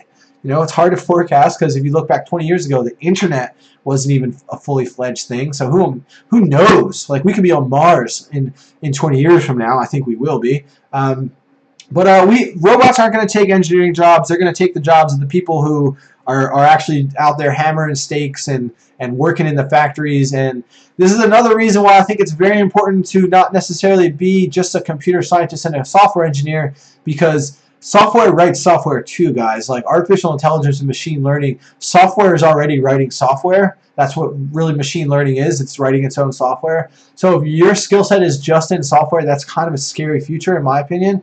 I think the best avenue is to become an electrical computer or some sort of engineering. Get an engineering degree, but then also be a software expert, which is why I encourage you to maybe look at machine learning, within electrical engineering, computer engineering, computer vision, AI, all this stuff. Okay, more questions. Keep them coming, guys. Shout out to all you who are dropping new questions. Christian, thank you. Armin, thank you. Tribble, thank you. Shore Studios, what's up, Sam Shoge? Thanks for stopping by. Really, really appreciate you being here. I know that Sidewalks is a part of your world because he is the Economic and Development Coordinator of an entire county in Maryland, which I still think is boss mode. I saw that you hit your 3-year anniversary lately, Sam Shoge. And also, Sam Shoge, I'm going to jump ahead. Shore Studios, my boy Sam. I want to talk about, he is a perfect example about how a side project, a side portfolio, can change your life and career, because that's exactly what Sam has been working on for now only about 12 months. Sam got a drone. This is Shore Studios here, guys. Go over to shorestudios.com. Check out his portfolio. Sam is economic development coordinator for an entire county in Maryland and has bought a drone and built up this aerial photography and video portfolio to use this skill set to further promote projects in our hometown in Kent County, Maryland, in the Chestertown area. And he's built up this authority. Everybody knows him as the drone guy now. And he's really provided awareness and provided exposure to the fact that this new technology, drone stuff, can change how you can market a project, how you can market a regional area. And I'm sure, I'd love to hear your feedback in the chat, Sam, if you're still here. But I'm sure it has become an awesome talking point in the room when you guys are pitching projects or projects are being pitched to you. Just having this connection to the drone and marketing and promoting economic development projects, I know it has helped your career, and you've been able to launch a sort of little side business from it. And I think it has literally, in just 1 year of dabbling with something that you're passionate about, which is economics and commercial development, economic development, I really think it has done huge leaps and bounds for you. So guys, start that side project this year. Start that side hustle this year. Drop it in the chat right now. If you're going to work on something, if you're going to start a portfolio for your engineering track right now, what are you going to work on? What projects are you going to work on? What are you going to do this year that can delineate yourself from other engineers? So I'm going to go back up here to the questions, guys. Serena, what's up? Thanks for being in here. Big shout out to Serena. Serena and Danny are both a part of the SWE, Drexel SWE little tribe. I'm still so happy that you guys have me as a speaker on that panel for the underrepresented demos in STEM, the underrepresented voices in STEM. I really love being a part of that day. I was so happy. I'm seeing that you guys are cranking out events and doing a whole bunch of stuff coming up here as we launch into spring semester 2018. I think that's awesome. I'm going to try to find a way to make one of them. I've been looking, after work, 6 p.m. on a weekday is not the best time for me. Any weekend events, I'm going to try to do that. I saw that there's a women's march coming up later this month. We'll see if we can do that. But I just loved your event. All of you guys were so awesome. I talked to like 10 of your organizers, your little tribe, I guess it's your club, your chapter. But you guys were awesome. Another reason, guys, get involved with that engineering club, okay? Like Serena and Danny and all the other, Lexi, Madison, and Christine, all those awesome sort of leaders in that group, I just know they're going to be crushing their career because people connect them to being leaders and organizers in this group, and that trickles into their career. So get involved. You're going to meet awesome people. They brought in, I think it was like 8 speakers in total, building relationships with these awesome professional speakers, and just being an authority in that club. If you can be a president like Danny or an organizer like Serena, I think you're, I don't know if you're, I know you're one of the organizers. I can't remember what your role is, but like you were recruiting speakers. So you had this awesome role that like people, when they go to the event, the speakers, they will remember you, right? Because you recruited them. So what else we got here, guys? Oh, solve the cube, Prawn, thanks. Yeah, honestly, I can't even remember how to solve this Rubik's Cube. I used to know like 12 different algorithms, but didn't keep up with it, so I dropped it. Raheem, can you be a self-taught engineer? Not really. I think you can do coding boot camps and be a programmer, a self-taught computer scientist. You can't call yourself an engineer really unless you have an engineering degree. Because at the end of the day, what engineers really do is they design stuff, and you will never be able to design stuff unless you have a 4-year degree. So even if you're in a field like chemical where you're probably never going to get your PE, you still are only going to get opportunities because you have a 4-year degree. So you can be a self-proclaimed engineer. here's what you can do though. You can be working on side projects that are so baller, like the guy that I know who is building roller coasters in his backyard in Jersey. You can be working on projects that are so baller and really build up an awesome portfolio, and then that's going to set you apart from all the other students who apply to programs, and you will be admitted into Harvard that way. Honestly, like if you want to get into MIT or you want to get into Stanford, like work on some grand vision project on the side that really sets you apart from everyone else, and be on the course to trying to be a self-taught engineer already, and then you will get into whatever program and probably get scholarships and probably get funding. Okay, so what else we got here, guys? Danny says, I can attest. Thank you so much for that mention about being a wonderful ally for women and other minorities in engineering. She's talking about how the Facebook group is primarily English speaking, so that's just one of the filters. I really think it'd be impossible to build a community. I see Facebook groups with all different languages, and it just doesn't help the cohesiveness. Okay, Jin says, I study heat, water, and gas engineering. Basically, we focus on environmental aspects of engineering. He's referring to his fusion of civil and environmental engineering. I think that's cool to look at hybrid programs. Hey, Des, remind me about this. Send me an email about connecting you to Christian. He's in Denmark doing a master's degree in robotics. I'm sure you guys can chat. What else we got here? Doing my best. My opinion, Alexis, thank you for your questions. I'm going to give people a shout out. Covering Christian, shout out Andrew to you. Thanks for being in the chat. Guys, thanks for all the questions. I'm going to get to all these questions. What else we got here? Thanks, Serena. Yep, shout out 5,000 subscribers. It's been crazy. It's growing at like almost 2,000 a month now. I think I'm going to be at 10,000 subscribers by probably like April, something like that. May. Okay, Danny says, yeah, I did BS MA accelerated degree. Oh, I didn't realize you had that. Makes sense. That you would. I just had this instinct, Danny, that you were like a master's person for sure. I mean, you just seem like somebody who, being president of the club and, Panoni talking about you. I just had this feeling that you. I'm not surprised to hear that you already did it. Basically, is what I'm getting at.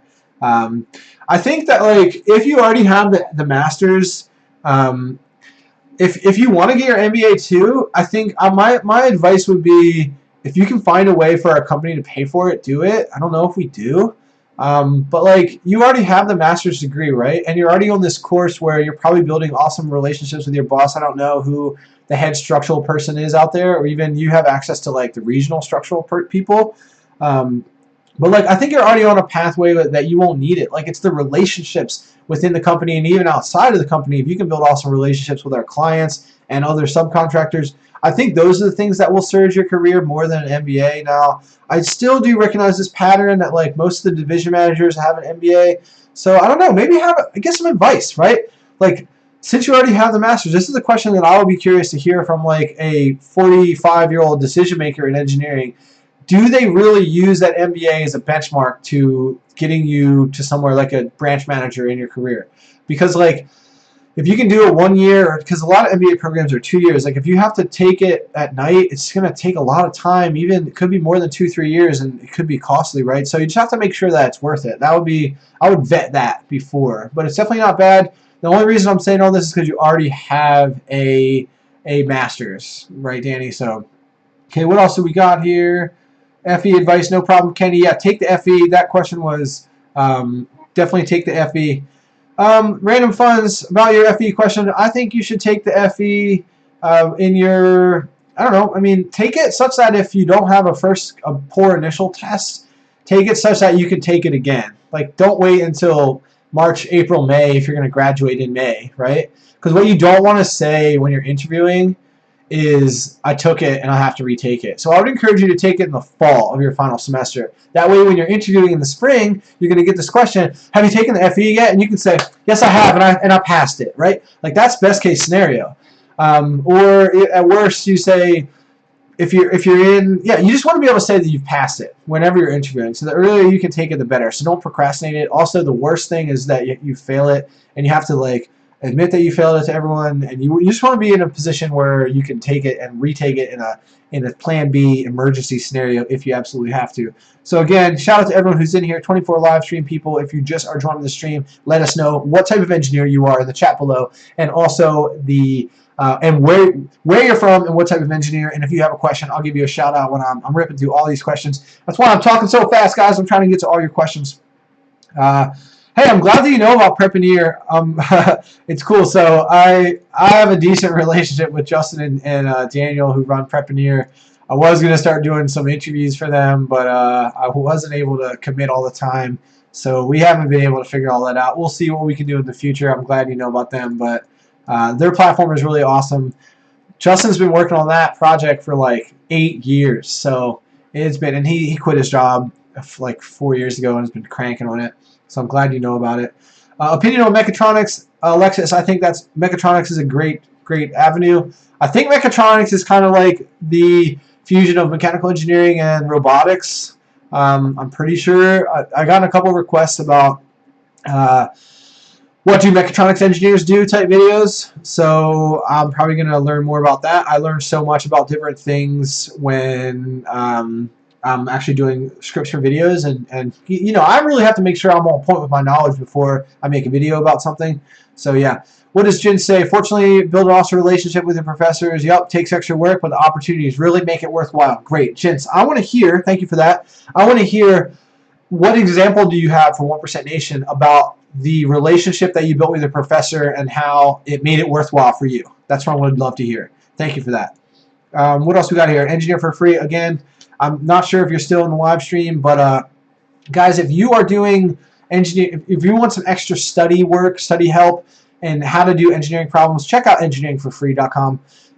He dropped into the chat a little bit about, we were emailing months and months ago, and I think you took some time off, right? I remember looking at your channel, and you hadn't put out some videos in several months, but I saw that you dropped a whole bunch at the beginning of the year. So shout out to you. What else have we got here? If I missed one of your questions, go ahead and drop it in the chat below, guys. Hey, Hamza, what's up? Shout out to Hamza Wahid, my blog writer.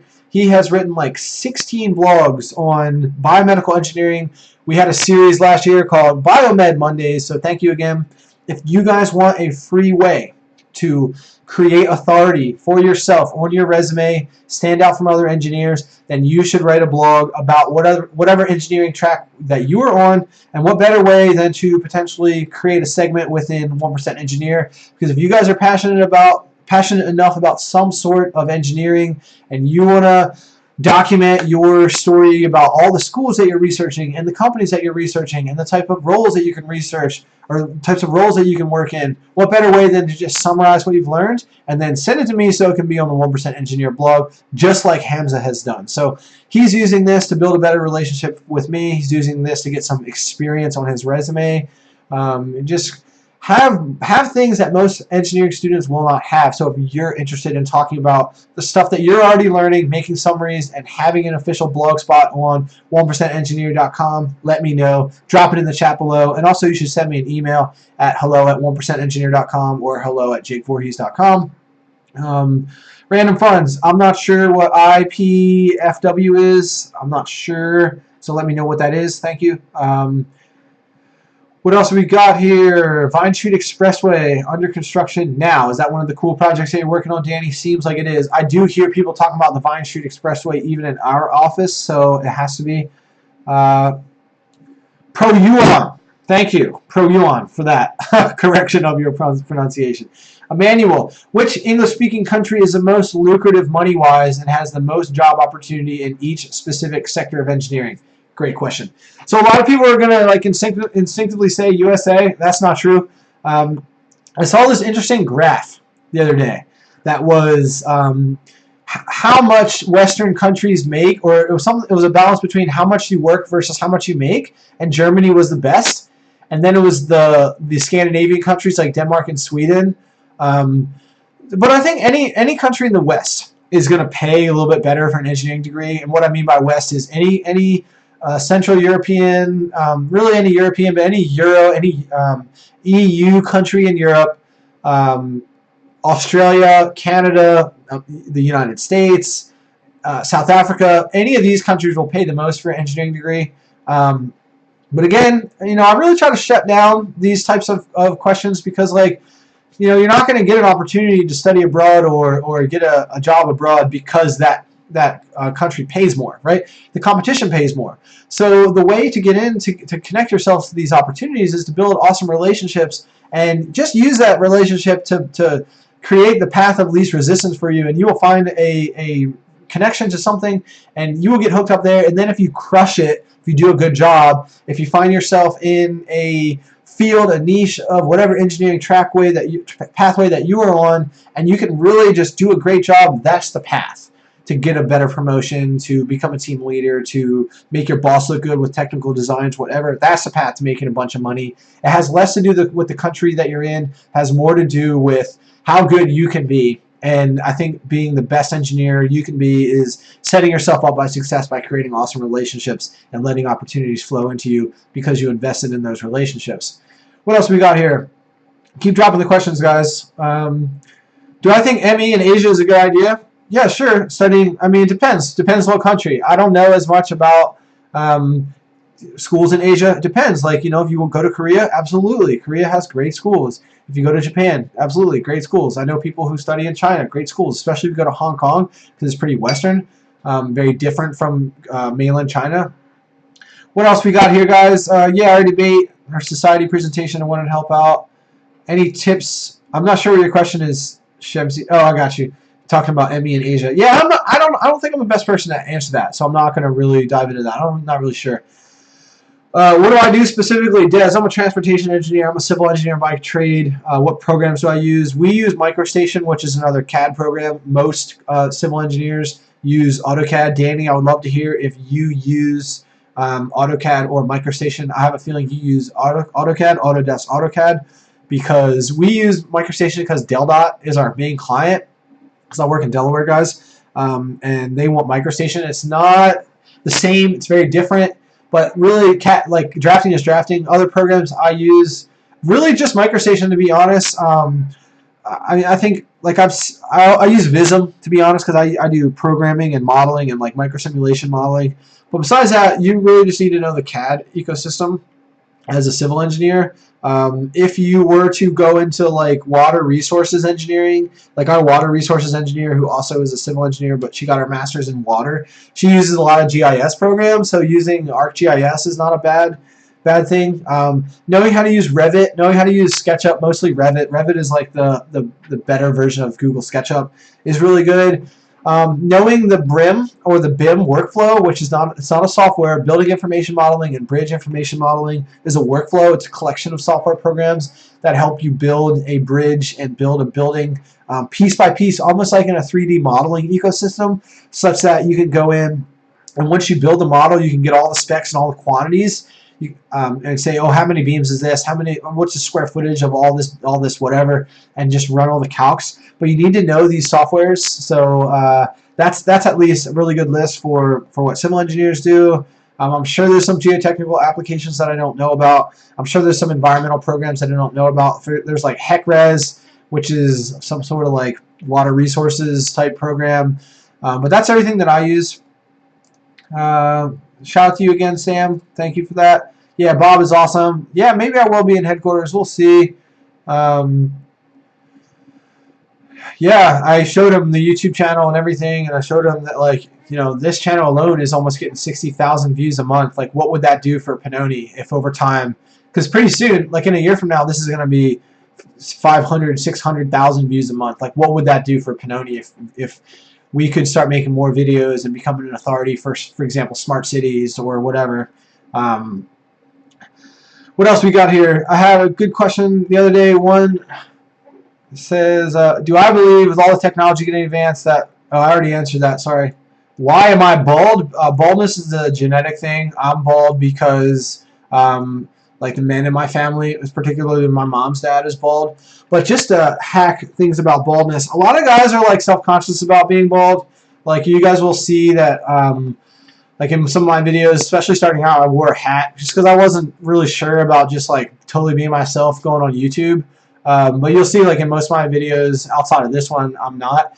But like being bald, it's actually funny. Like a lot of bald guys, they're self-conscious about it, particularly like what women think about them. But I've heavily researched this, and like baldness is a attachment to heightened testosterone. So generally what you'll see with bald men is they're a little bit taller, their voices are a little bit deeper, they're generally a little bit more naturally muscular, they're generally like at least average attractiveness or higher. So typically what you'll see is like baldness is like a self-insecurity that should just be smashed. And the society, like the Rogaines out of the world, and like the hair plug industry of the world, they want to make you think that like everybody has to look like Brad Pitt to look attractive and be confident. That's really not true. So I think just like anything else, once you own yourself and you're just comfortable with who you are as a person, you'll get over it. And that's something that I've had to face, because like even when I was 20, I was going bald. I've been shaving my head for like 5 years. So you just have to tackle it. And like, for example, being short or being uncomfortable with having glasses, or whatever, or like guys go crazy about having speckles of gray hair. Women go crazy about having speckles of gray hair. Like, these are all things that you notice way more, and you're way more self-conscious about things that other people aren't even noticing about you. So it's more about how you see yourself and just being confident. This is like the genesis of being confident. Just own yourself, right? And just be happy with who you are. Be grateful that you're even alive, because the chances of being born is 1 to 400 trillion to 1. So we're also lucky to even be here. So if you have your health, which baldness doesn't affect any of your health, or if just being healthy and being alive, like, we should all just be so grateful. So once I think you view your life in terms of these types of things, you'll get over anything that is a very, very mild physical, societal view, imperfection about you. Am I reading any comments? Yeah, I'm reading the comments, Christian. There's a whole list. I don't want to skip anything. I'll go down and give some more shout outs. Yep. Rodinian, thank you. Rodanian, Christ Jesus. What? Why is your YouTube alias that? Okay, what else do we got here, guys? What up? What are Bitcoins? Bitcoins is a cryptocurrency, so a lot of people think that cryptocurrency is Bitcoin or blockchain is Bitcoin. Bitcoin is really just the most famous aspect of the blockchain, and cryptocurrency, all that really means is a currency that has a foundation of blockchain. All the blockchain is, let's go over this real quick, because I think a lot of you may benefit from understanding this, because blockchain is going to change the world.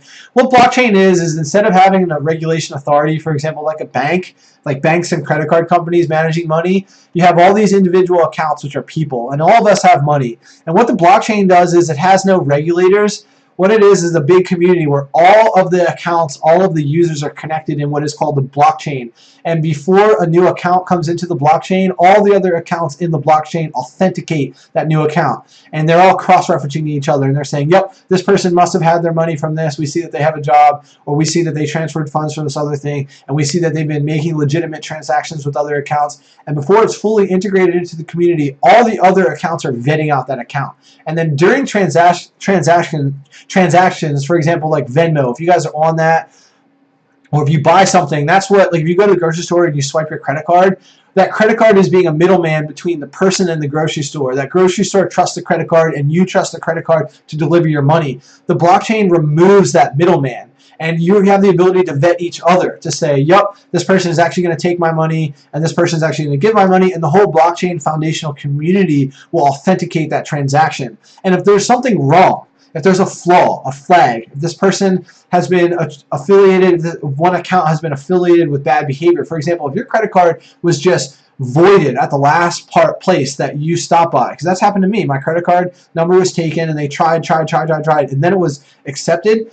Then the blockchain would say, no, this has been up to suspicious activity, or this credit card was used in so many other areas lately, and now it's being used in Dallas, Texas, like mine was, and it will block it. So you don't need this regulating body. That's what the blockchain is, and Bitcoin is really just the first technology to have wide success with it. And it's also, there's a lot of speculation behind its value, so it's become super popular. I was following blockchain when it was only $10 like 4 years ago. I probably should have bought a bunch, or following Bitcoin back then. Okay, what else we got, guys? So I'm going to go down to the bottom and answer new questions. So if you're still in here and I missed your question, add it to the bottom of the chat.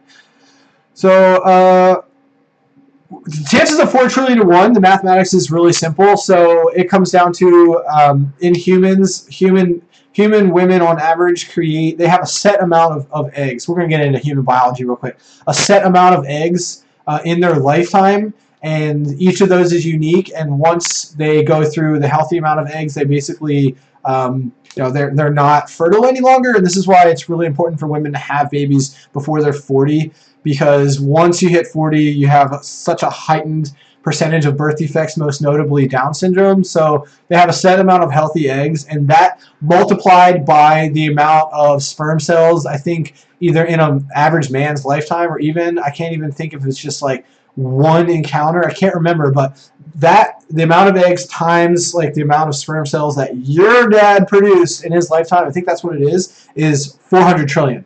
So the chances of you being the one, the chances of you being born, right? Because if your dad was 2 minutes late that night to their date, you weren't going to happen, right? You weren't going to happen. That's 400 trillion to 1. So that's where that number comes from. And I saw that number from Gary Vaynerchuk, who talks about a lot about this. And I vetted out the math, and I've even seen the numbers look worse than that. It's like 800 trillion to 1. Okay, what else do we got here? Drop your questions in the bottom of the chat. Societal. But how can you get past societal pressures? What do you mean? Are you talking about being bald? You just have to be confident. Like, people are attracted to you, and people want to talk to you. People want to be friends with you and want to hire you for jobs, or just talk to you for more than 2 minutes in a networking environment, just because you're confident and just because you just exude this positive energy. And the only way you're going to do that is just own yourself and be confident with who you are and what you know. And just when you walk into every room, whether it's a restaurant or your classroom, just walk in with your head held high and just own who you are. And I would encourage you to watch TED Talks on self-confidence. There's a lot of really popular things on this, but like, don't worry. You just have to, over time, not worry about what people think. And it's very hard as a young person, because when we're young, we strive the most to just fit in. But over time, we realize the disadvantages of fitting in, and we realize the advantages of being unique and just owning who we truly are. And we have this, with maturity, we have this attachment to just being unique. We want to be unique. We strive to be unique. And then over time, we start to really just care less and less about what other people think. And I think that's really important to start doing as a young person. So, okay, I'm going to get some, what we got here? Old-fashioned company. Yeah, you're right. Because our CEO just turned 80, Danny. So, you know, we need more people like you, more people like us, more young minds. Covering Christian, what do I think of getting a job as an international student or master's degree in the U.S.? I think it's a great way. It's a great gateway drug into the U.S. to launch your career into the West. I've met a lot of students from China, Pakistan, all over the place, who are awesome students and have awesome future careers and even professorships in U.S. universities, because they started in whatever country and then they got a graduate degree or they got their first job in the West. So I think if you can work for a company in your home country that has projects in the U.S. or offices in the U.S., that's another way. I think you can go on LinkedIn and you can look at professors in the U.S. who come from your home country and start building a relationship with them and messaging them, and maybe they can help connect you with a program, a grad program in the U.S. These are ways to do it. People did ask for EE and mechanical engineering future, Semchi, so those are really good avenues. I think EE is particularly connected to technology and robotics. All the things that are hot right now, robotics, machine learning, AI within robotics, devices that go into nanobots, devices that go into space shuttles, and any sort of aerospace applications. Think about mechanical engineering, anyone who's working with thermal combustion and all the stuff that has to power all the spaceships, because like 10 years from now, there's going to be probably 100 different versions of SpaceX companies that are all launching their own rockets, launching their own drone initiatives. It's going to be crazy. So we need mechanical engineers and electrical engineers to work on all these things. Oh yeah, thank you for copying Serena's question. How do you find companies that are willing to fund your master's degree? Great question. I think that is I think that's a really good question to ask during interviews. You save it to the end of the interview and say, you know, I want to provide, this is what I would frame it as, I want to provide the most value that I possibly can to this company, and I'm the type of person who, when I make a commitment to a company, I want to be with that company for a long time and not be one of these millennial company jumpers. And the ways that I can provide the most value to this company is to continue to invest in my career by getting an MBA or a master's. And I'm curious if you guys provide funding with them, and also understand that this is a way to develop an even greater relationship with this company and have a longer future with this company, because I recognize the value, I recognize the relationship in you guys investing in your employees like myself. So I'm curious if you guys do that. That's how I would frame that. I think that's a great interview question. Thank you for that question, Serena, and thank you for copying that down, Danny. If I missed a question that you guys saw above and you want it answered, go ahead and drop it in, because I'm trying to be fast, trying to answer as many questions as possible, but I am not going to see all of them. I am scrolling back. How could I find work in the U.S. as a civil engineer? Yeah, of course it's possible. There's so much civil engineering work. Again, build relationships with your professors, build relationships with people on LinkedIn from your home country, get involved with international civil engineering clubs and organizations. Build relationships with people. Like, if you want to do anything in your life and career, it starts by building a relationship with people who are already doing that. Like, figure out what you want to be doing in your life and build relationships with people who are already there. Right? That's what you want to do, whether it's doing research at your university as an undergrad, whether it's being a leader, you want to build relationships with people who are in engineering clubs, you want to do informational interviews with people in whatever professional networks that you want to get in. If you want to build an engineering business, you want to be an entrepreneur, you should make friends with people who are entrepreneurs.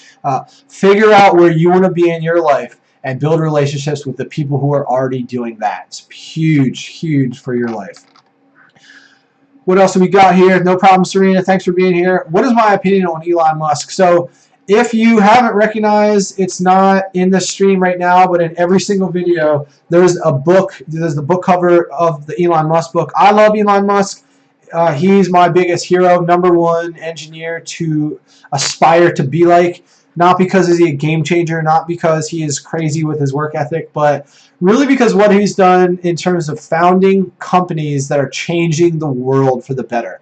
Every company he runs like 5 or 6. So we have Tesla, SpaceX. He's the chairman of Solar City, which his cousins run. He's running Neuralink, which is the physical brain embedded device that will basically help you upload, like the Matrix, help you upload and download information. He also runs the Boring Company, which is paving the infrastructure to run things like Hyperloop, underground Hyperloop style things, which not the train style Hyperloop, but kind of like a network of individual cars that go on the tracks and they zip underground. That's what the Boring Company is going to do. And I think there's some other companies in the works, but his work ethic, he's also Dutch. He's from South Africa. I'm Dutch. Any last names to start with V is Dutch. So what do we got here? I'm probably going to start to curb this at the 2-hour mark. So we'll stream for about 10 minutes more, guys. Drop your questions below. If you need help with anything, if you're struggling with anything right now, or you have this ambitious, arduous goal for 2018, and you need help figuring out how to do that, what are you trying to accomplish? What are your pain points? Look back on 2017. What challenged you the most? What were your biggest struggles? Comment in the chat below. Let me know so I can help you with that, so we can figure out how to solve those problems for you leading forward.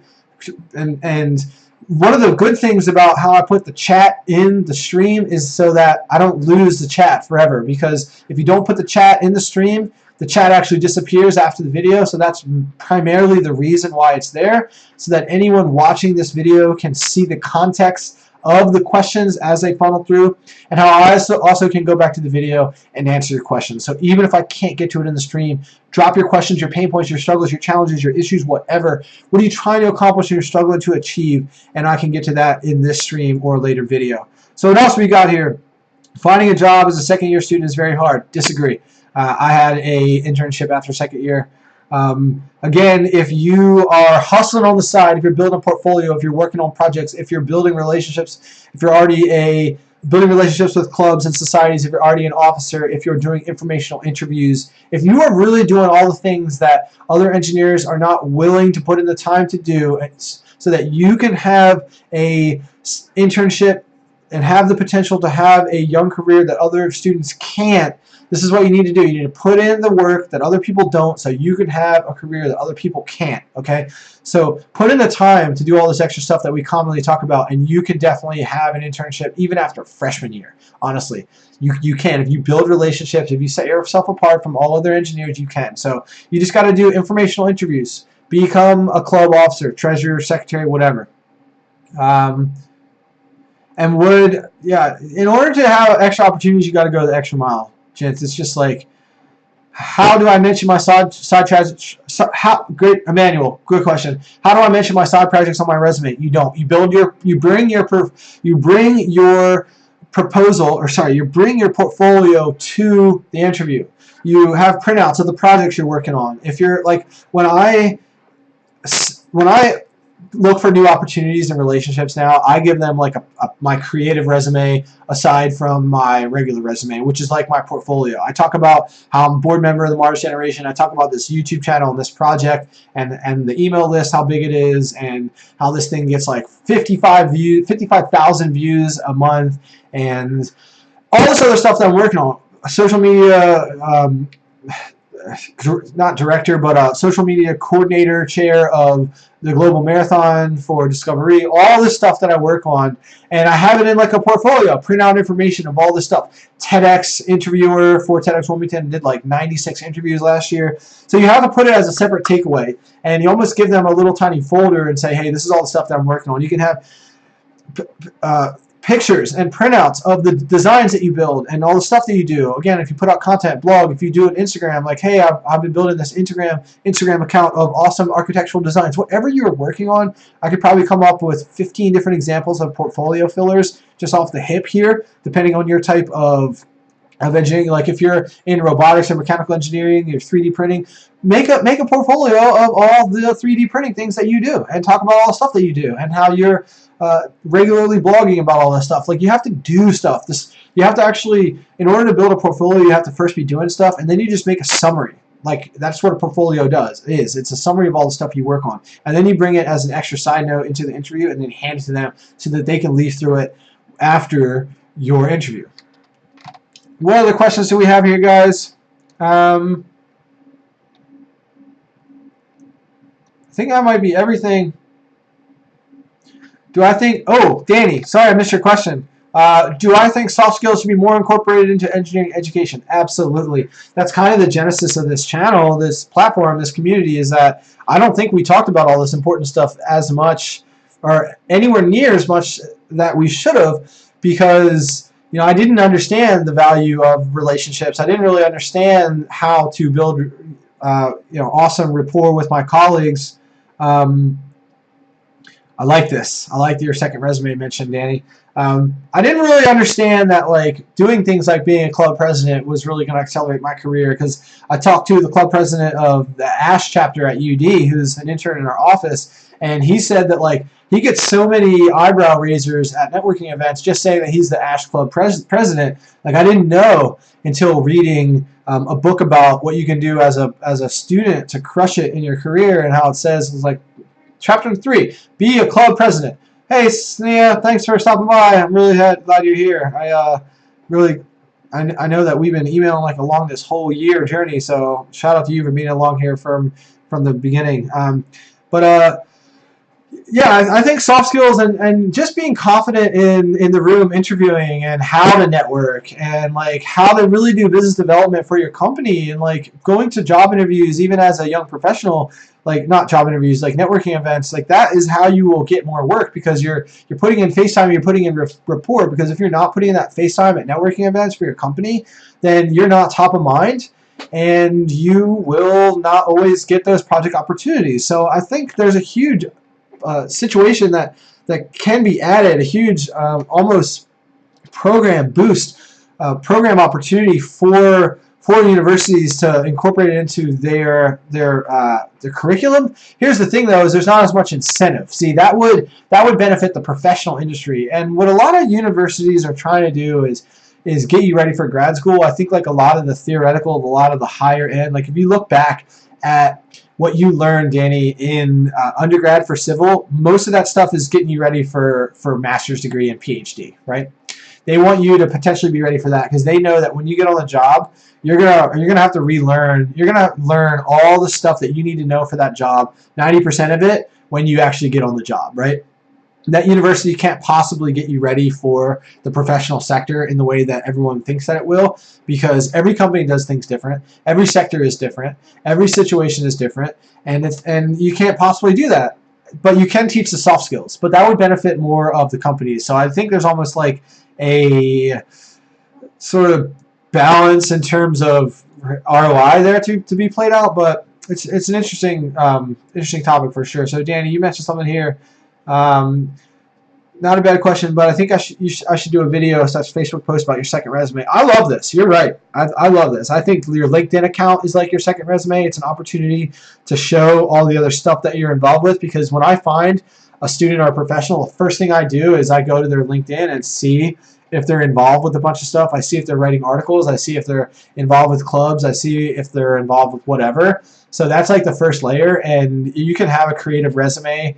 Like I did my novoresume.com. That's my creative resume where I talk about board affiliations and this project and TEDx stuff. So yeah, you're right. This is probably a really good, really good other video. I think I'll make a video about this. Serena, no problem. Shout out to you for being here. Really happy that you can make the live stream. I know you guys are probably going to the game. Danny, what are you doing for the football game? And how are you feeling? You thinking that the Eagles are going to win today? I think they are. No name. What do you got here? I want to move out of my roommates or my friends. See, this is more like a social and friend type question that I'm not sure. I think if you want to get your own apartment and you can financially do it, no name, do it, right? Like I used to live with roommates. I live by myself now. I live a crazy schedule where I make videos at 3 a.m. Like I can't have roommates, right? So if you are leading a life that you think that you need to just live on by yourself, do it, right? Just do it. And no problem, Danny. Yeah, it's interesting, right? How most of the stuff we learn in our undergraduate kind of sets us up for maybe more education. Because it's definitely not stuff, because otherwise we would literally be designing projects, right, for 4 years straight, and actually like working on projects, but we're not. We're learning like higher level math, and we're learning like stuff that like we don't need. Like, are you using any Calc 2 or Calc 3 as a civil engineer? Will you ever use it? No. Like, will you ever use? I guess a little chemistry can be incorporated for your water resources, but like I personally think that we should be more. It should niche down. We should almost have like different, like true concentrations within every type of major. Like as a electrical engineer, if you want to be involved with robotics or mechanical engineering robotics, there should be like a subset curriculum for that. We literally work with robotics most of the curriculum, and that way it gives you the ability to hit the ground running and really be making good money and produce awesome value for a company the minute that you get into the job force. You shouldn't have to join clubs so you can get that experience, which is what you have to do today, because they don't teach you all this stuff. And this is like the hard skills. This is the real engineering, because the genesis of this conversation started with, do we think that there should be more emphasis on soft skills and relationship building and how to actually crush in your career, which is the whole foundation of this tribe and this community, this channel, this content, this entire stream. I don't think that exists as much. I also don't think that engineering curriculums even set you up for success in the engineering world. So, which is funny. So if there's no soft skills and if the hard skills are only like 20% of the way there, that means that your engineering degree, as a lot of people have referred to in the boot camp community, the software engineering boot camp community, is really just a piece of paper that says, I'm ready for what's next. Which I'm going to crush that argument truly, though, because it teaches you how to learn. It teaches you how to problem solve. Because if you can't figure out how to make it through Calc 3, then chances are you're not going to be able to figure out how to make it through some hard bridge design or something else. So it teaches you how to learn. It teaches you the skills that you need to be successful in your job. But the knowledge that you obtain is not as applicable. So don't get it twisted, guys. I am not one of those fanboys that says an engineering degree is worthless. I will never say that. I don't believe that. I believe the content in an engineering degree can be curbed to be better suited for us when we hit the professional world. I just don't believe that anyway, yeah, I'm getting going in circles here, but I'm not one of those bandwagon people. Like, this is where the Matthew Chan channel is a little bit more about reality versus expectations, and he talks a little bit about how when people get degrees, maybe they would be better off to just go to a boot camp. I don't really agree with that. Again, I think the best way is to get your engineering degree and then also be an awesome software coder, and you can do that by a boot camp or whatever. But I think engineering curriculums out there can definitely evolve and level up leading forward. Thanks so much, Serena. Yeah, I would love to come back for a SWE event. Anything, definitely weekend, or if they start a little bit later, like 7 p.m. start times, I can maybe make it. I worry about Philly traffic, but it depends. Like, I think with the event, like, how often do you guys have events like the one that I attended, something like that, where it's like, you bring in outsiders, and I guess you did that. There's one coming up like this week or next week. But that stuff, really like weekend stuff, is a little bit easier. But your tribe, your group, your whole like purpose of that club, I think is so awesome. What else do we have here, guys? That might be all the questions within the 5 branches of engineering. I think there's more like 15 branches of engineering. Raheem, there's 17 different professional engineering exams. So that kind of says something for that. And then there's sub-exams within that. Like there are 5 different types of civil engineering exams. There are 3 different types of mechanical engineering exams. So there's probably 20 different types of the main branches of engineering. I think the cores are like civil, mechanical, aerospace, software, electrical, computer, aerospace, biomedical, and then there's like tons of subset. Like even mechatronics kind of deserves its own. There's like mining engineering, which like does that go into civil? No, you know. So, but your question is sometimes conflict with the engineering community within the 5 main branches of engineering. Is there a lot of interdisciplinary engineering fields? I wouldn't say conflict. You're right. Interdisciplinary meaning they blend. No, there's no confliction. I think that would be like opposing engineering theory. Like if one type of engineering is disproving another type of engineering, no. Well, maybe this is what you mean.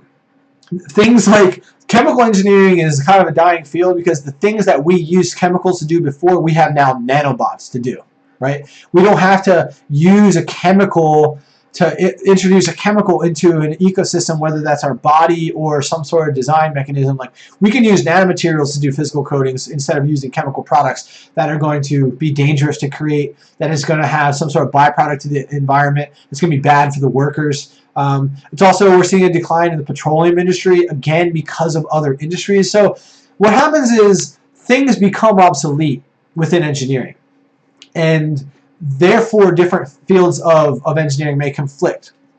Somebody already mentioned it, how maybe robots, like robotic engineering or engineering robotics, it's going to crush a lot of secondary type jobs. Like robots will eventually replace a lot of construction workers within civil engineering and construction engineering and management. And you'll have a foreman who, instead of managing the construction workers, they will manage the robots. And if you guys don't know how this is going to be done, go check out Baxter. And Baxter is tuned into, which is a robot. And these robots right now, for example, in like car manufacturing fields, they're connected to sensors in the brain processing of the foreman.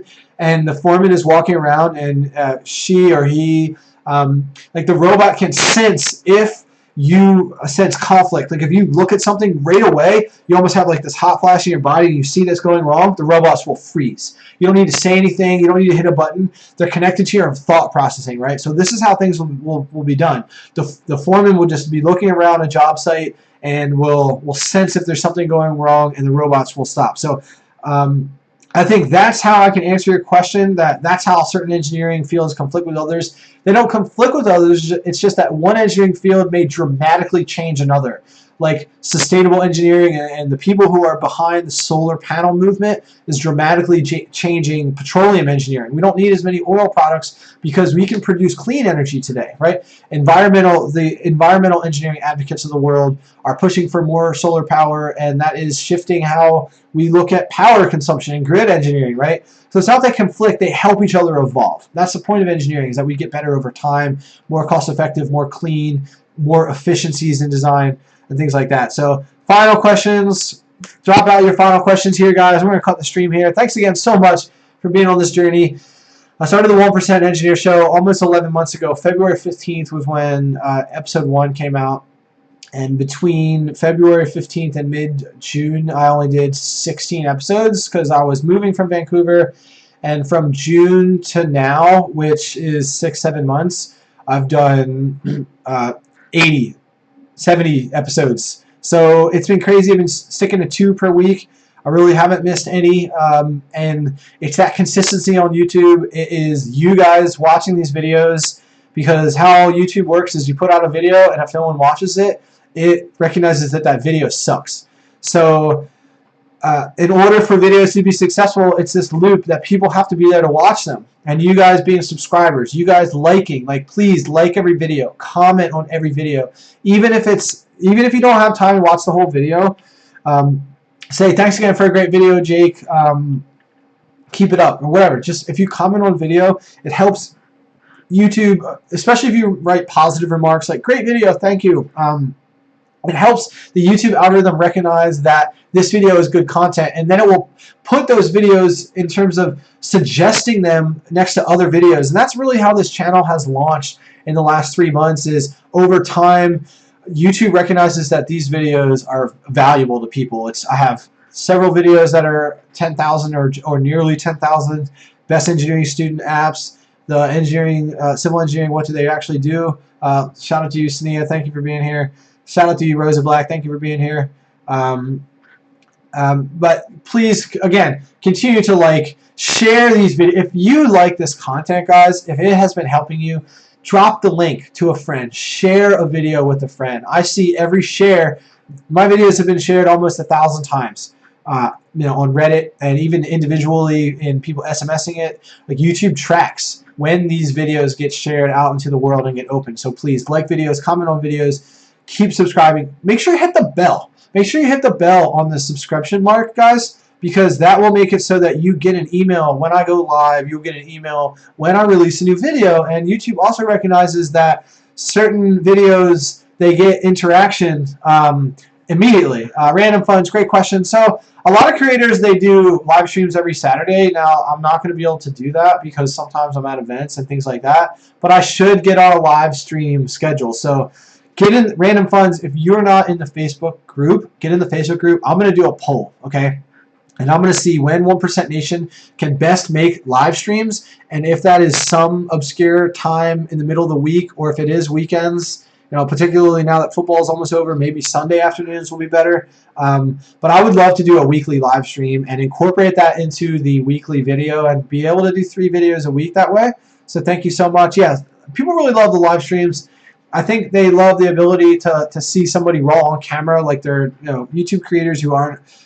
Yeah, good. Random funds. Thank you for being in the group. I think YouTube creators who are not afraid to be on camera, these are the types of people who join a live stream. And shout out to all 15 of you. Go ahead and drop some final mention in the chat if you're still here. I wanna see who has stuck it out to the end and give you a shout out in the chat. Thank you so much. If I missed your question, guys, if I missed your questions, leave a comment after this. This video is on the channel because I just let this go live. After it'll be an episode, all 2x hours, 2+ hours of this. Go ahead and leave a question on this video, and I will make sure to make an episode just for you or get it into the next live stream. Thanks, Sania. Thanks, Des. Thanks, Random Funds. Thanks for being here, Danny. Thank you so much. It's probably your first time seeing me live because I think we met in November, and I did 5 live streams before this. But I wasn't getting sort of the evergreen watch time from live videos. So what it is good to do is to get immediate engagement. So I should probably just start doing this weekly. And Danny, I know it might be crazy intimidating, but I've done live YouTube stuff with other people. So maybe that's an opportunity for us to actually do that. Triple threat sweep president interview. We can maybe do it live. Sometimes you have dropouts and internet connections die and it gets a little wild, but I would still love to do that with you guys. I know making things happen is sometimes hard to do, especially when you have other people, but I love that idea that you had. I'd love to have you guys on the show to further encourage women engineers to get out there and be leaders like you and Lexi and Christine. I think you guys are all rock stars and are going to have awesome careers in front of you. So thanks again, 1% Nation, for 5,000 subscribers. If you haven't subscribed to this channel yet, make sure you subscribe and hit the bell so you don't miss anything, so you can crush into your career and become a 1% engineer. If you have a question, a comment, a struggle, a pain point, a challenge, or whatever, comment below. Send me an email. hello@jakevoorhees.com is my main email. You can ask whatever specific questions for you. I do one-on-one live mentorship stuff that eventually, that sometimes makes it onto the channel, so let me know if you want that. Final semester, any advice? Build awesome relationships with your professors. Build awesome relationships with other 1% engineers, the people who are going to go out there and crush it in their career, because those are the people that you're going to keep up with forever. But the biggest thing is build relationships, build even better relationships with your professors on the way out, because they can connect you with industry professionals. They can connect you with grad schools or whatever on the way down, on the way out. Funny question I got here on the way out. Somebody said, how do I retain, Emmanuel, how do I retain information so well? I don't know, man. Just when you talk about stuff that you like, again, it's scarlet letter. When you talk about stuff that you're very passionate about and you've talked about it hundreds and hundreds of times in your career before, because I started this 1% Engineer project because I was already mentoring several engineers, and I would always tell them, if you do all this stuff, you're going to be ahead of 99% of other engineers. That's where the 1% Engineer came from. So I was already preaching this stuff to several people like Paul Tabanowski and Sanford Lee. Shout out to you guys and several other people. It's just something that I really like to talk about. Being a mentor is something that I've always been passionate about, so it's just something that I know. So again, just like being good in front of the mic and public speaking, what you're good at and what you retain is what you know the most and what you practice the most. You know, if you want to be really good at free throws, shoot a lot of free throws. Thanks again, Raheem. Thanks again, Random Funds. Danny, thank you so much for being here. It's really awesome. It's always kind of surreal seeing people that you know in real life being a part of your online community, which, you know, 175,000 views on this channel, and you know, only a handful of them are from people I really know, so it's really cool for you guys being in here. So again, I'm going to clip this stream. I'm really happy to have done this. Every time I stream, I come on with the attitude that there may be no one here. Thank you, Serena. Thank you so much for reaching out to me and getting me involved with Sweet. It was you who found me. I think you found a video, and it was you who reached out to me to help you find some speakers. I'm really happy that we could get Morgan involved with that event. You know, her and our relationship is even better as board members of the Mars generation. If you guys want to be involved with space, let me know if you want to be in the Mars generation. I will make sure that you're a part of that. I'm one of the 10 Student Space Ambassador board members, and I make videos for them as well, so let me know. Yeah, sure. If your professors are crazy enough to give you their WhatsApp number, sure, build relationships with them. The best way is face-to-face, stay after class, and go to the office hours. So again, no more questions, guys. Leave it in the regular comments of this live stream when it goes live. And thank you so much, 1% Nation, for 5,000 subscribers. Thank you for watching this rebroadcast. Thank you for the 11 of you who are here right now. Get in the Facebook group if you're not yet. Subscribe and hit the bell if you're not yet. Download the 1% Engineer Kit if you don't have that yet. It's 5 ebooks, so you can crush in your career and become a 1% engineer. Thanks again so much. Thank you, Andrew. I really appreciate you being here. Thank you, Danny. Shout out to you. Thank you, Serena. Shout out to you. Sam Shoge, Shore Studios. Hamza, thanks for dropping by. Bye-bye, guys. Thanks for watching the 1% Engineer Show. And as always, guys, stay hungry on your quest to become a 1% engineer. Cheers.